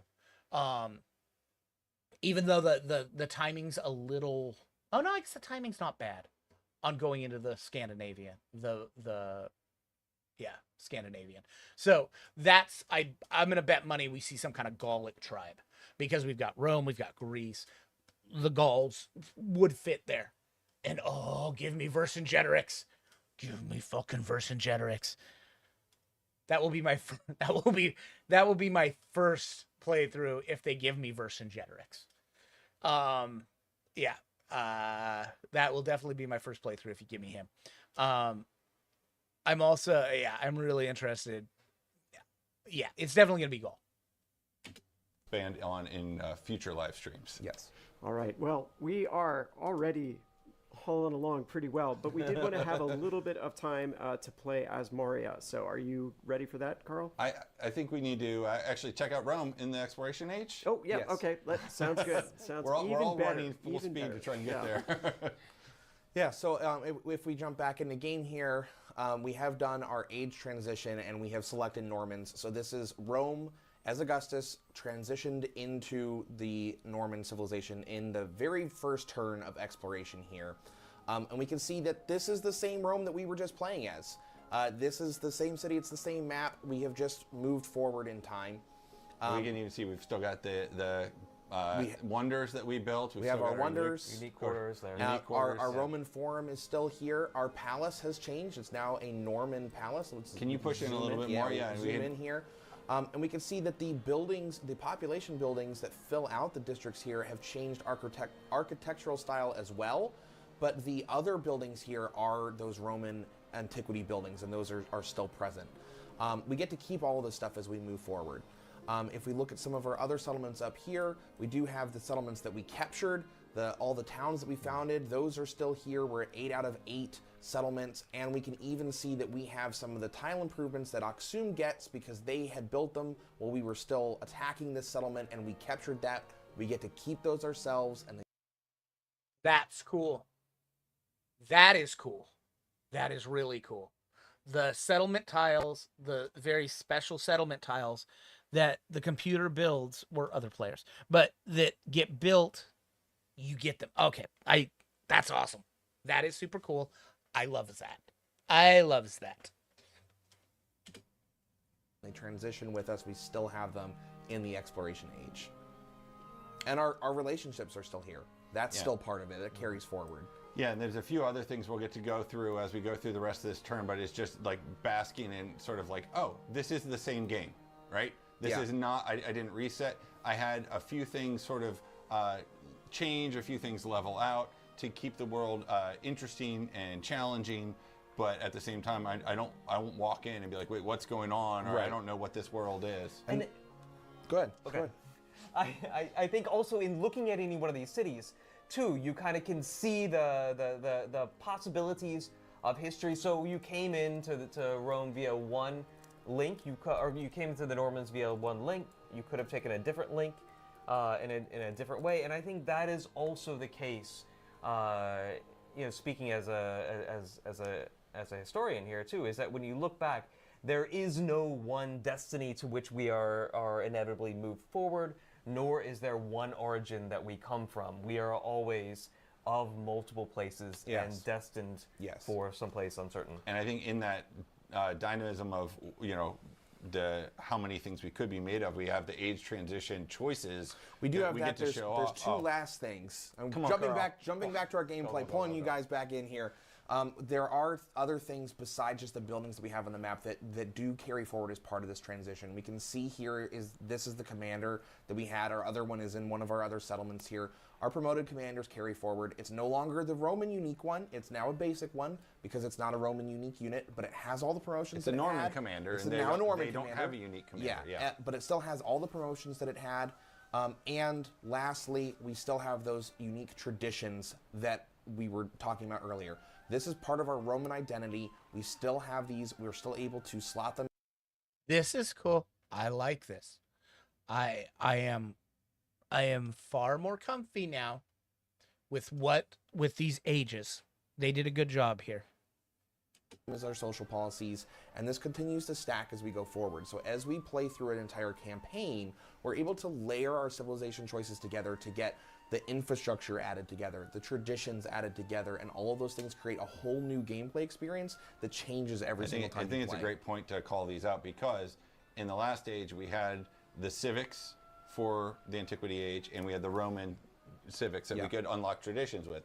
Now we have the exploration civic tree that everyone has the same access to, but now we have the Norman specific civic tree, so we can unlock Norman traditions to carry forward as we go into the next age. But let's go ahead and do that age transition. Yeah, so we're going to go ahead and start the exploration age, and at the very beginning we get to spend those legacy points on the things that we unlocked as part of the legacy paths that we completed in the previous age. So again, all of this is a result of the progress that we had made, and the things that we have available to choose here are because of the choices that we had achieved. Right. This is good. This is good. These are those points that we unlocked. Yes. From going through the legacy path earlier. So we have our 4 legacy path points, and then we do have 1 wild point here, and we can spend these on a variety of different types of legacy perks. Here we have our golden age for the culture. We also have our golden age for the economic legacy path. We completed both of those all the way to the very So end. this is a great point. Our legacy paths are not exclusive. You can complete multiple. You can pursue as many as you want, and you're not in direct competition with each other. You just want to get as far in. All of your cities from the previous age remain cities. And did you see how quick he clicked that? I am a bit concerned on that. Boys. So these are legacy planning. Okay. As much as you can, and now we have more options to choose from, which means we can choose to approach the exploration age differently than we maybe could have had we not gotten as many legacy points completed. That said, you can only have 1 golden age perk. Right. So we've unlocked 2. I selected the Silk Roads one. We do not get Wonders of the Ancient World. That is now grayed out as a choice for us. And I did see a question from chat regarding golden ages. Are there dark ages as well? Is that something we'll see? There are dark ages as well. We're not revealing what those details are, but if you do not complete any progress in a legacy path, you do get a dark age perk that you can choose, which changes your gameplay a significant. The wildcard ones are cool there. Do you see that? Change capital. So like, let's say, oh yeah, that's cool. That's cool. Amount in a really interesting way. Got it. And those are different for every single legacy path. And I think one of my favorite things to point out here is just the option to change your capital, which I think is Yeah. And that's free. And that's free, yeah. So you can decide exploration age. We'll dive deeper in it in future live streams. You'll understand why you want to do that. But as I talked about earlier, you've got the idea that there's going to be some more naval gameplay. So you might have been a landlocked civilization before, or at least land capital. And now you say, well, we're going to move our capital over to the coast because we're going to be people that go out and look. Which, by the way, this happened. I maybe the historian will get into it. There looks like they're probably running out of time because they need to show another thing. Which happened. Russia under Peter the Great. Moscow, that area was the capital, and he was trying to make St. Petersburg the new capital and center of Russia because it was on the Black Sea. Look across the sea to see what's next, and that could be a really big pivot from someone who is maybe focused on conquest just within their borders. So, Absolutely, and I just selected that card, or that perk. So as we advance here, we can see that we still have Roma, but Roma is no longer a capital. This city has been renamed, and our palace is now here. This is our new capital location. obviously, so much more we could deep dive going through the exploration age, but today we're trying to focus on antiquity and age transition. I think we got through that. We're going to go ahead and jump over and take a look at another antiquity situation. Andrew, you want to tell us who we're going to see? Sure. We're going Moria now? We are. Okay. So now we're gonna move back. We saw Ashoka briefly in our Roman playthrough. Now we're going to be Ashoka here, and we're gonna look at our Moria, India. And so here is a case where we have a kind of through line, more or less, within India from Maurya to Chola to Mughal. Now I hesitated a little bit saying through line because Chola is in a very different part of what is currently India than Maurya was, than the Mughals were based. It is only in retrospect that these places kind of come together as a political unity. But that said, here we are. This is the capital of Pataliputra here, and we've got what I really like. It may be a minor issue for the audience, but for me, looking at the palace there, it took so long to try to get good reference and talking back and forth with art to say, well, exactly what were the architectural styles of Mauryan architecture.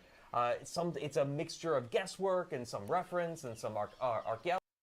And how did they differ from, the other later cultures that took over India? Interesting. I wonder if Alexander and Greece will be able to. There's okay. I'm actually starting to like the ages. I'm starting to like the fact that your culture can change. If you're a dork and a nerd like me, the thought of what if Alexander had lived the way he was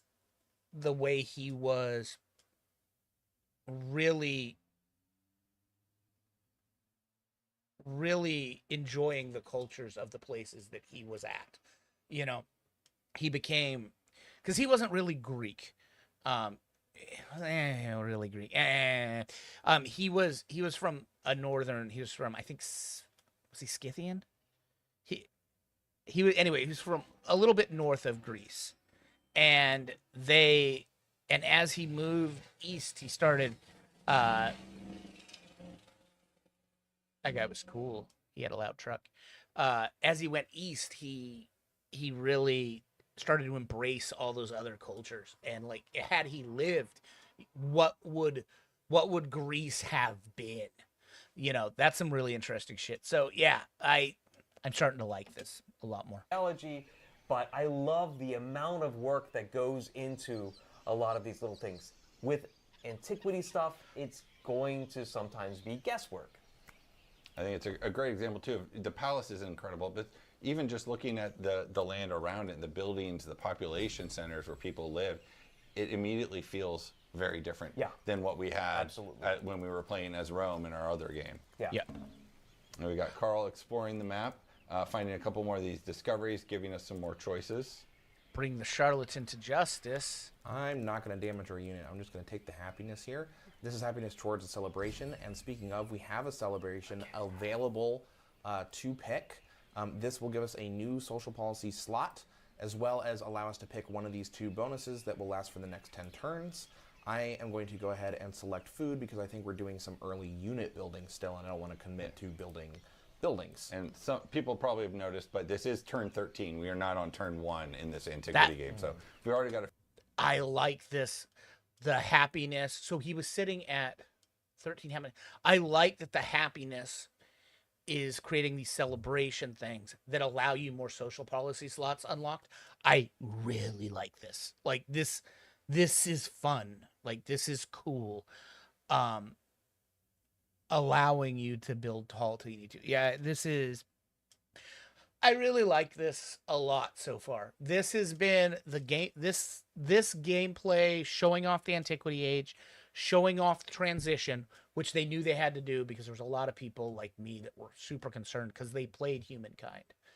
And it looks to me like they saw what happened with Humankind and they distilled it down and made a much better system. And I think this only changing twice through the game. I think that was also key. Humankind, you changed a lot. And your cities really and your culture really lost its identity. There was no identity. Yeah, this is cool. A few things underway.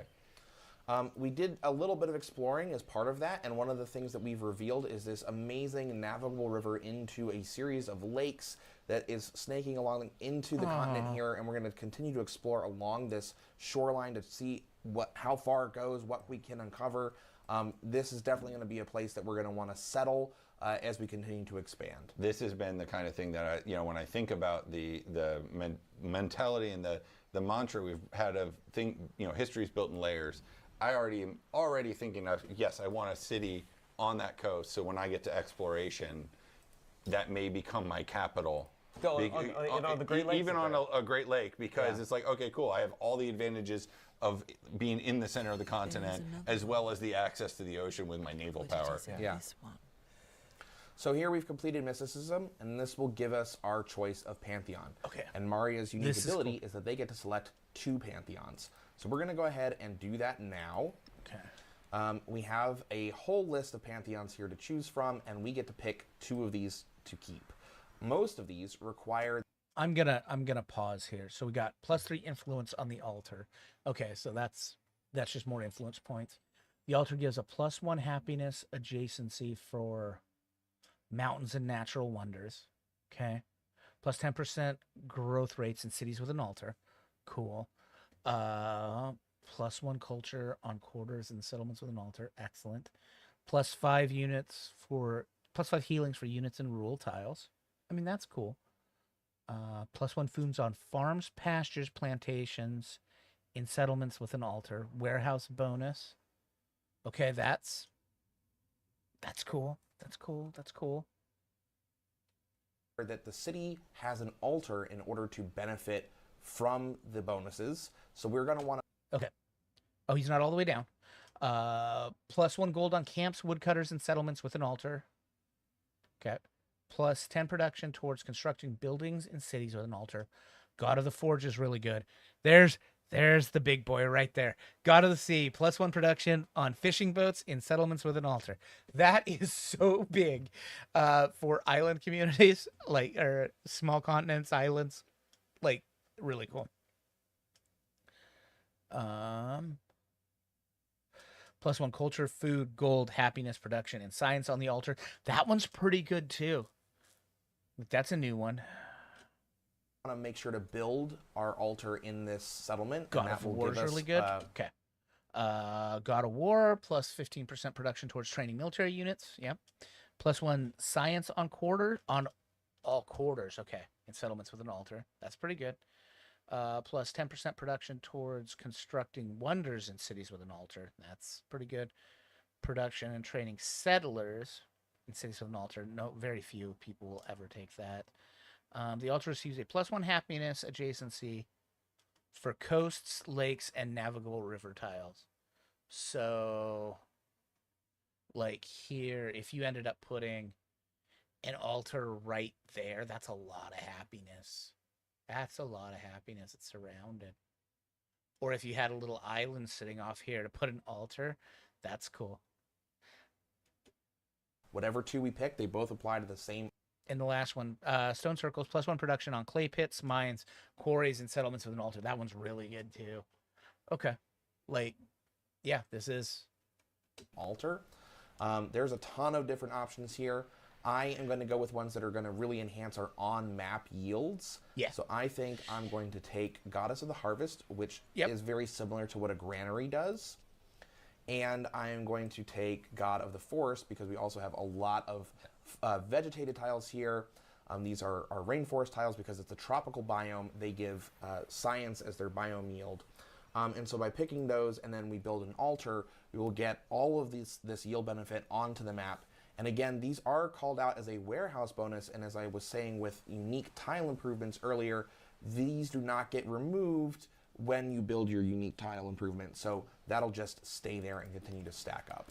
Yeah, I think this is a great moment to call back to what we talked about earlier, that the Pantheons is the sort of the representation of the Why did he jump that? ideas. Why did he that we jump see past that so With fast? unique tile improvements earlier, I want to see what these this do was. not get removed when you build your unique tile improvement. So that'll just stay there and continue to stack up. Yeah, I think this is a These are the other things I'm really excited about, is these special quests, like per leader, and I am so much more comfortable about this game now. I am so much more excited about this game. I am pumped and amped for this game. a great moment to call back to what we talked about earlier, that the Pantheons is the sort of the representation of the religion ideas that we see in the Antiquity Age. All right. Well, unfortunately, we don't have time to go too much farther within that, so we're gonna have to take a rest there. So we did get to see a huge slice of antiquity today, but I do know that we do have some questions from chat that we want to try to answer. Just a All couple, right, if let's we see can. these questions. Yes, we do have quite a few questions from chat, and just to preface, if we didn't get to every question today, we are going to have more opportunities for questions in the future. Thank you guys so much for leaving the questions for our devs. I have a few that I've plucked out. The first, I love this question. As devs, how do you pick and choose which civs/leaders will be in the game? That is, I could probably talk another. Do we have another live stream worth of time? No, it is an amazing collaborative process with our team internally. You know, there is no one way in which we do it. Sometimes it begins with our narrative team or historians looking at who is important at that time. Sometimes it begins with our designers looking at what is the mechanism that we need to highlight. And we're always looking at the representation, both for portions of the world, for different peoples, for different identities, and working as a large group with all of our partners internally, with our publisher, even sometimes reaching out to external groups to get insights and perspectives that we don't have. So it is just it's an exciting, long, huge process to go through that I could do another stream on. One thing I don't like, and I understand why you do it, because you don't want to glamorize bad people throughout history. So you're never gonna see a Stalin. You're never gonna see a Mao in these. You're never gonna see a certain German corporal. You're never going to see. I'm trying to think. There's some religious ones you'll never see. I would rather a game played it much less cautious. You know, you leave the German corporal out. I understand that. But they are going to tiptoe around a lot of very influential people outside of that, you know, I would rather see in the games. That's just my personal preference. I think when we whitewash history, it does a disservice. It does a great disservice to the world. It's why I have a problem with the tearing down of statues. Like in the South, it's a thing in America where they're tearing down the statues of slave owners and Civil War generals and whatnot. I don't want to see that statue torn down because it is a part of history. What I want to see is that statue remain, and then a plaque that says what a piece of shit this motherfucker was. That's the type of shit that needs to be there.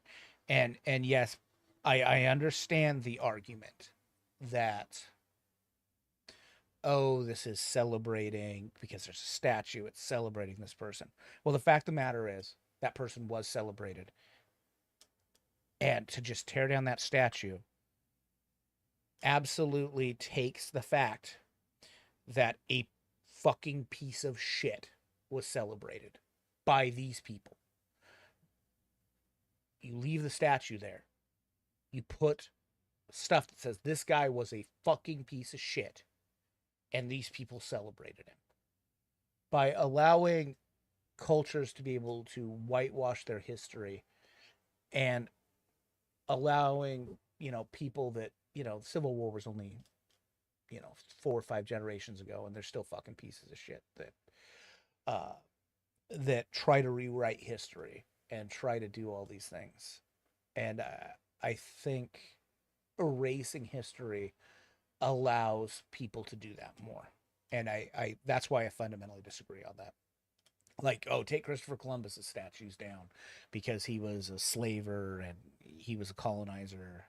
And at some point I'll talk about my feelings on the colonizer shit. But I do not think that statues should be taken down. I also don't think that you should pretend that people didn't do horrible fucking things. And I think noses need to be rubbed in the fact that people did horrible things. But I do not think that you remove those things from history.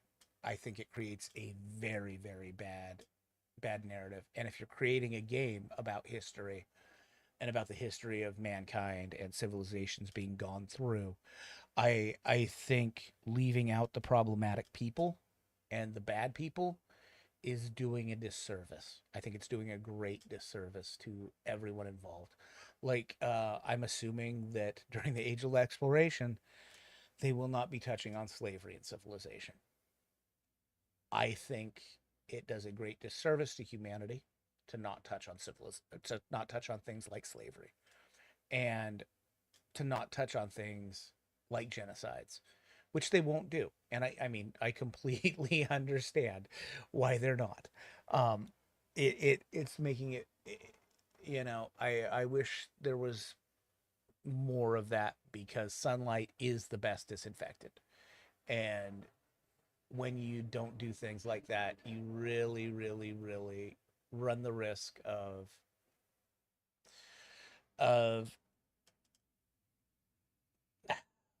can I explain it? I think I did a pretty decent job of explaining it. You run the risk of watering down history to the point that there was no bad guys except for the few evil bad guys that your culture defeated, and they were pure evil. As opposed to true history is, hey, your culture has some bad fucking people in it. American history has some bad fucking people in it. And German history clearly has some bad people in it. Russian history has some bad people in it. Chinese history has some really bad people in it. And that shit needs to be brought out. And I know it's kind of unfair to say civilization should have to be the ones to do that, but it is sort of a history teaching game, and I think things like slavery need to be included in it. And I think you need to make the choice as your civilization. If you are going to involve yourself in slavery and have consequences for that, both beneficial, because there was a lot of beneficial consequences for slavery for the countries that engaged in it, but you also need to have all the other cultural negatives that are engaged with it. And I really think that would be a more historically accurate thing. And I know they probably struggle with it, and they would like to put it in, and I understand why they're not. But it does seem like a very whitewashed version of history. Nope, wrong. Spacebar. That's spacebar. Yeah, I think for me, one thing that is important for me, and important for I think civilization as a game, the essence of civilization is that it was always global. It was not a story of, Egypt turns into Greece, and Greece turns, or like a story of Rome conquering the world. It was always a global perspective, even from the very beginning. And so I think what I sought to bring to things is really looking at trying to take that perspective and see what are the global forces going on at different points in time, and then also what are the regional forces. So it may be that this or that power is not, influencing everything around the globe, but they really are groundbreaking or influential within a particular area. There is And he has a great point here that Civilization has always been a global game, and it's very good. And it's very nice that they are able to bring leaders that, the West doesn't know about as much, which is very cool. And yeah, I really enjoy that about this. Being a little bit of a history nerd myself, I very much enjoy that portion of Civilization. The quotes do a great job, and it makes me happy that the quotes we've seen already are far fewer of the Western and Greek quotes that we saw in the early games. And the other thing is, people will go, "Oh, woke game." No. Cultural diversity does not make something woke. Cultural diversity is important. Diversity is important. However, you notice what they haven't said the whole time. This whole time, this is their gameplay reveal, essentially. They have not gone and beat a dead horse 27 times. They haven't gone, we have the most female leaders of color in our game. And they might say that once, which is fine, because that's not what the game is about. That's not what the game is about. However, if they have female leaders of color in the game, because that fits into the game and that's what the game's about, that's awesome. That is exactly what diversity is supposed to be in video gaming. Yeah. Because I've already seen comments of woke game. There's a black female woke game. That's not what woke game means, you dumb fucks. There's no definition of what's important or what's right or what's the best. It is a constant conversation about, is it important for the global? Is it the region? As you said, I think that's great. Right. And I think that what's exciting about that process is we're always learning as we go through it. Even someone who comes in with, this would be the perfect one because of these reasons, and it's like someone else has another idea, and they're just always ping pong. It's frankly just an exciting conversation to be a part of. Yeah, absolutely. And we're definitely excited to show off a lot more of those civilizations and leaders as well.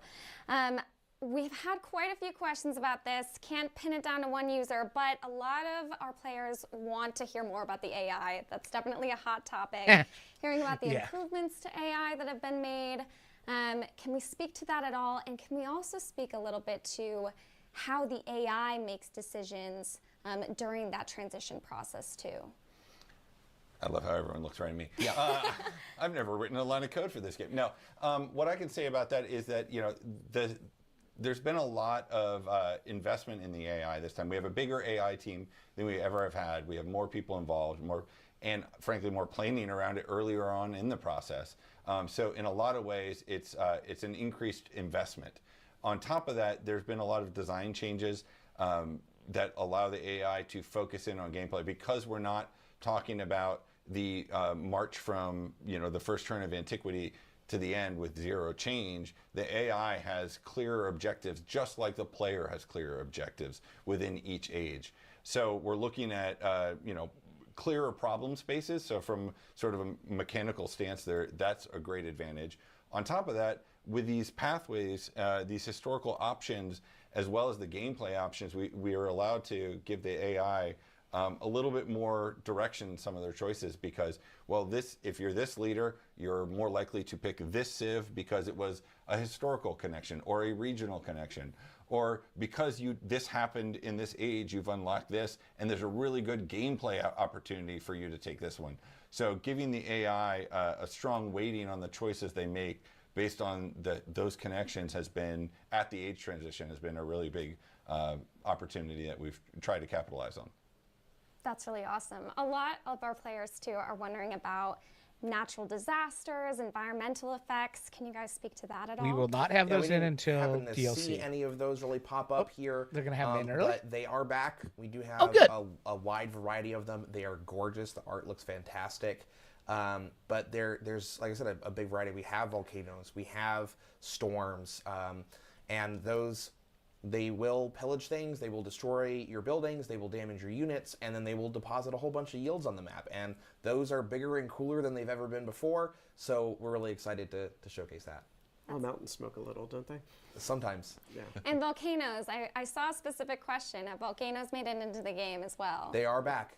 Awesome. Good. Awesome. The volcanoes are cool. So a lot of our players talk about tall versus wide gameplay, right? Yes. Do you kind of focus on a small amount of cities and really build them up, or do you kind of expand outward? I'm getting some specific questions about how many tiles can you expand in a city. We can get into the nitty-gritty a little if you're comfortable. Sure. So the number of tiles you can expand is the same as Civ 6. We've not changed the core foundation there. We have our 33-33-33 rule, where we have 33% of the game that's the same, 33% of the game that's new, and 33% of the game that is iteration and updates. So that 33% of the game that's the same, that includes how the core of a city functions, the tiles that it can work, the range of that. So you're still settling the same distance between each city. There has to be 3 tiles between each, so 4 tiles exactly apart. You're still working out to 3 tiles. You can acquire tiles in your borders farther than that under certain conditions, but you are working the land 3 tiles out. If you build a massive urban sprawl and take up all of your urban or all of your rural districts, all of your tile improvements with urban tiles instead, you're not going to be producing from the land in that settlement. You're going to have to support it with towns. That's where that wide versus tall really comes into play here, is that town and city mechanic, Yes. and then how you're using the I like specialists. this a lot. Yeah, I think it's safe to say that, you know, we've had civs where one was favored over the other, but the team has done an incredible job through those systems, like the city limit that you have, the settlement cap, putting penalties in place, happiness, throttling your yields if you're unhappy. So I think it's safe to say both are meant to be viable based on the strategies and how you like to play. Yeah. That's awesome. I agree. Can we That- speak at that all looks a little good. bit to the multiplayer experience in Civilization and sort of what that looks like, especially around the Antiquity Age? We'll go into the details. Okay, don't care about Experience, multiplayer. so that everyone in the game is playing the right antiquity experience. Yes. Yeah, absolutely. And then a couple more specific questions, if you don't mind. I'll just go through 2. Dude with Bad Jokes on Twitch asks, if you kill a settler, does it die? Do you capture the settler? Does it turn into a worker? What I happens? thought that question might come up. The settler now gets destroyed. You do not capture settlers, and of course, there Good. are no builders or workers anymore, so you cannot capture those either. Good. Instead, you're destroying the unit completely. Good. Got it. And Sean Fuzz on YouTube asks, how are roads built? I saw that come up as well. It's a great question. Roads are automatic to a certain range. So if you were to settle really, really far apart, I don't remember that range off the top of my head. I think it's 10 tiles. But if you settle really far apart, you will not create a road. If you settle within 10 tiles, you will create a road back to your capital. All roads lead to Rome, as it were. Even if you're not playing as Rome, the road is created to your capital. Then we saw merchants earlier, and we talked about how you move a merchant to a city and create a trade route there. If it is a land trade route, it creates a road for that as well. And then the merchant has an ability to create a road. So if you have a settlement that does not have a road in between them, because the road is going to the capital and not to each other, you can use a merchant to create a road there. Got it. Yeah, there are a lot of very mechanic-specific questions. And one of the things that I just wanted to shout out is it took us, we had a lot of turns in the Yes, we Antiquity did. Age, and we still, it feels like there's so much more to reveal. So There is. we have a lot of live streams coming up. We're going to be diving into the Exploration Age more as well. But it really just goes to show how full, I think, these ages feel when you play them Yes. as well. It's hard to this hold is- us back. What's that? It was hard to hold us back. We want to keep going. Yeah, exactly. Well, I want to thank you guys for taking time from working on the game to All right. So yeah, that was awesome. I'm just gonna scan through this real quick, make sure there's nothing. Oh yeah, that's just the thing. But yeah, so this was a great live stream by them. Saw it really got me excited because it really addressed a lot of the concerns that I had and showed a lot of stuff that I think is going to very much make this game awesome. So, final thoughts, looks great. Um, uh, Concerns were alleviated. Now my only concern is just how is all of this going to fit together. Um, I am now convinced the only major concern I have left, and it looks like you're going to be able to handle this on your own, is leaders separated from cultures.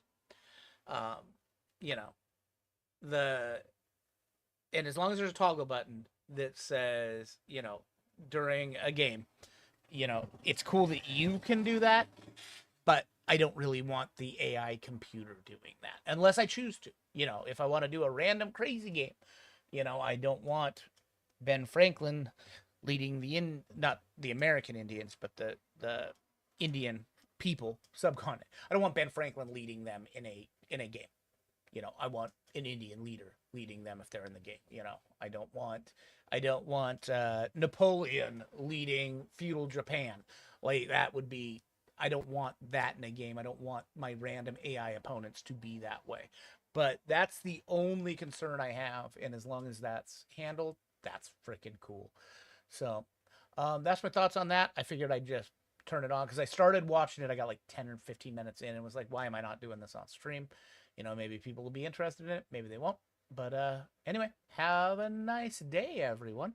I will be back on later tonight, I believe, to play with Terry and Chase. So I'm gonna go watch the Thursday night football game because it should be a good one. It's Miami and Buffalo, and then I will be back later to play Space Marine 2 with Terry and Chase.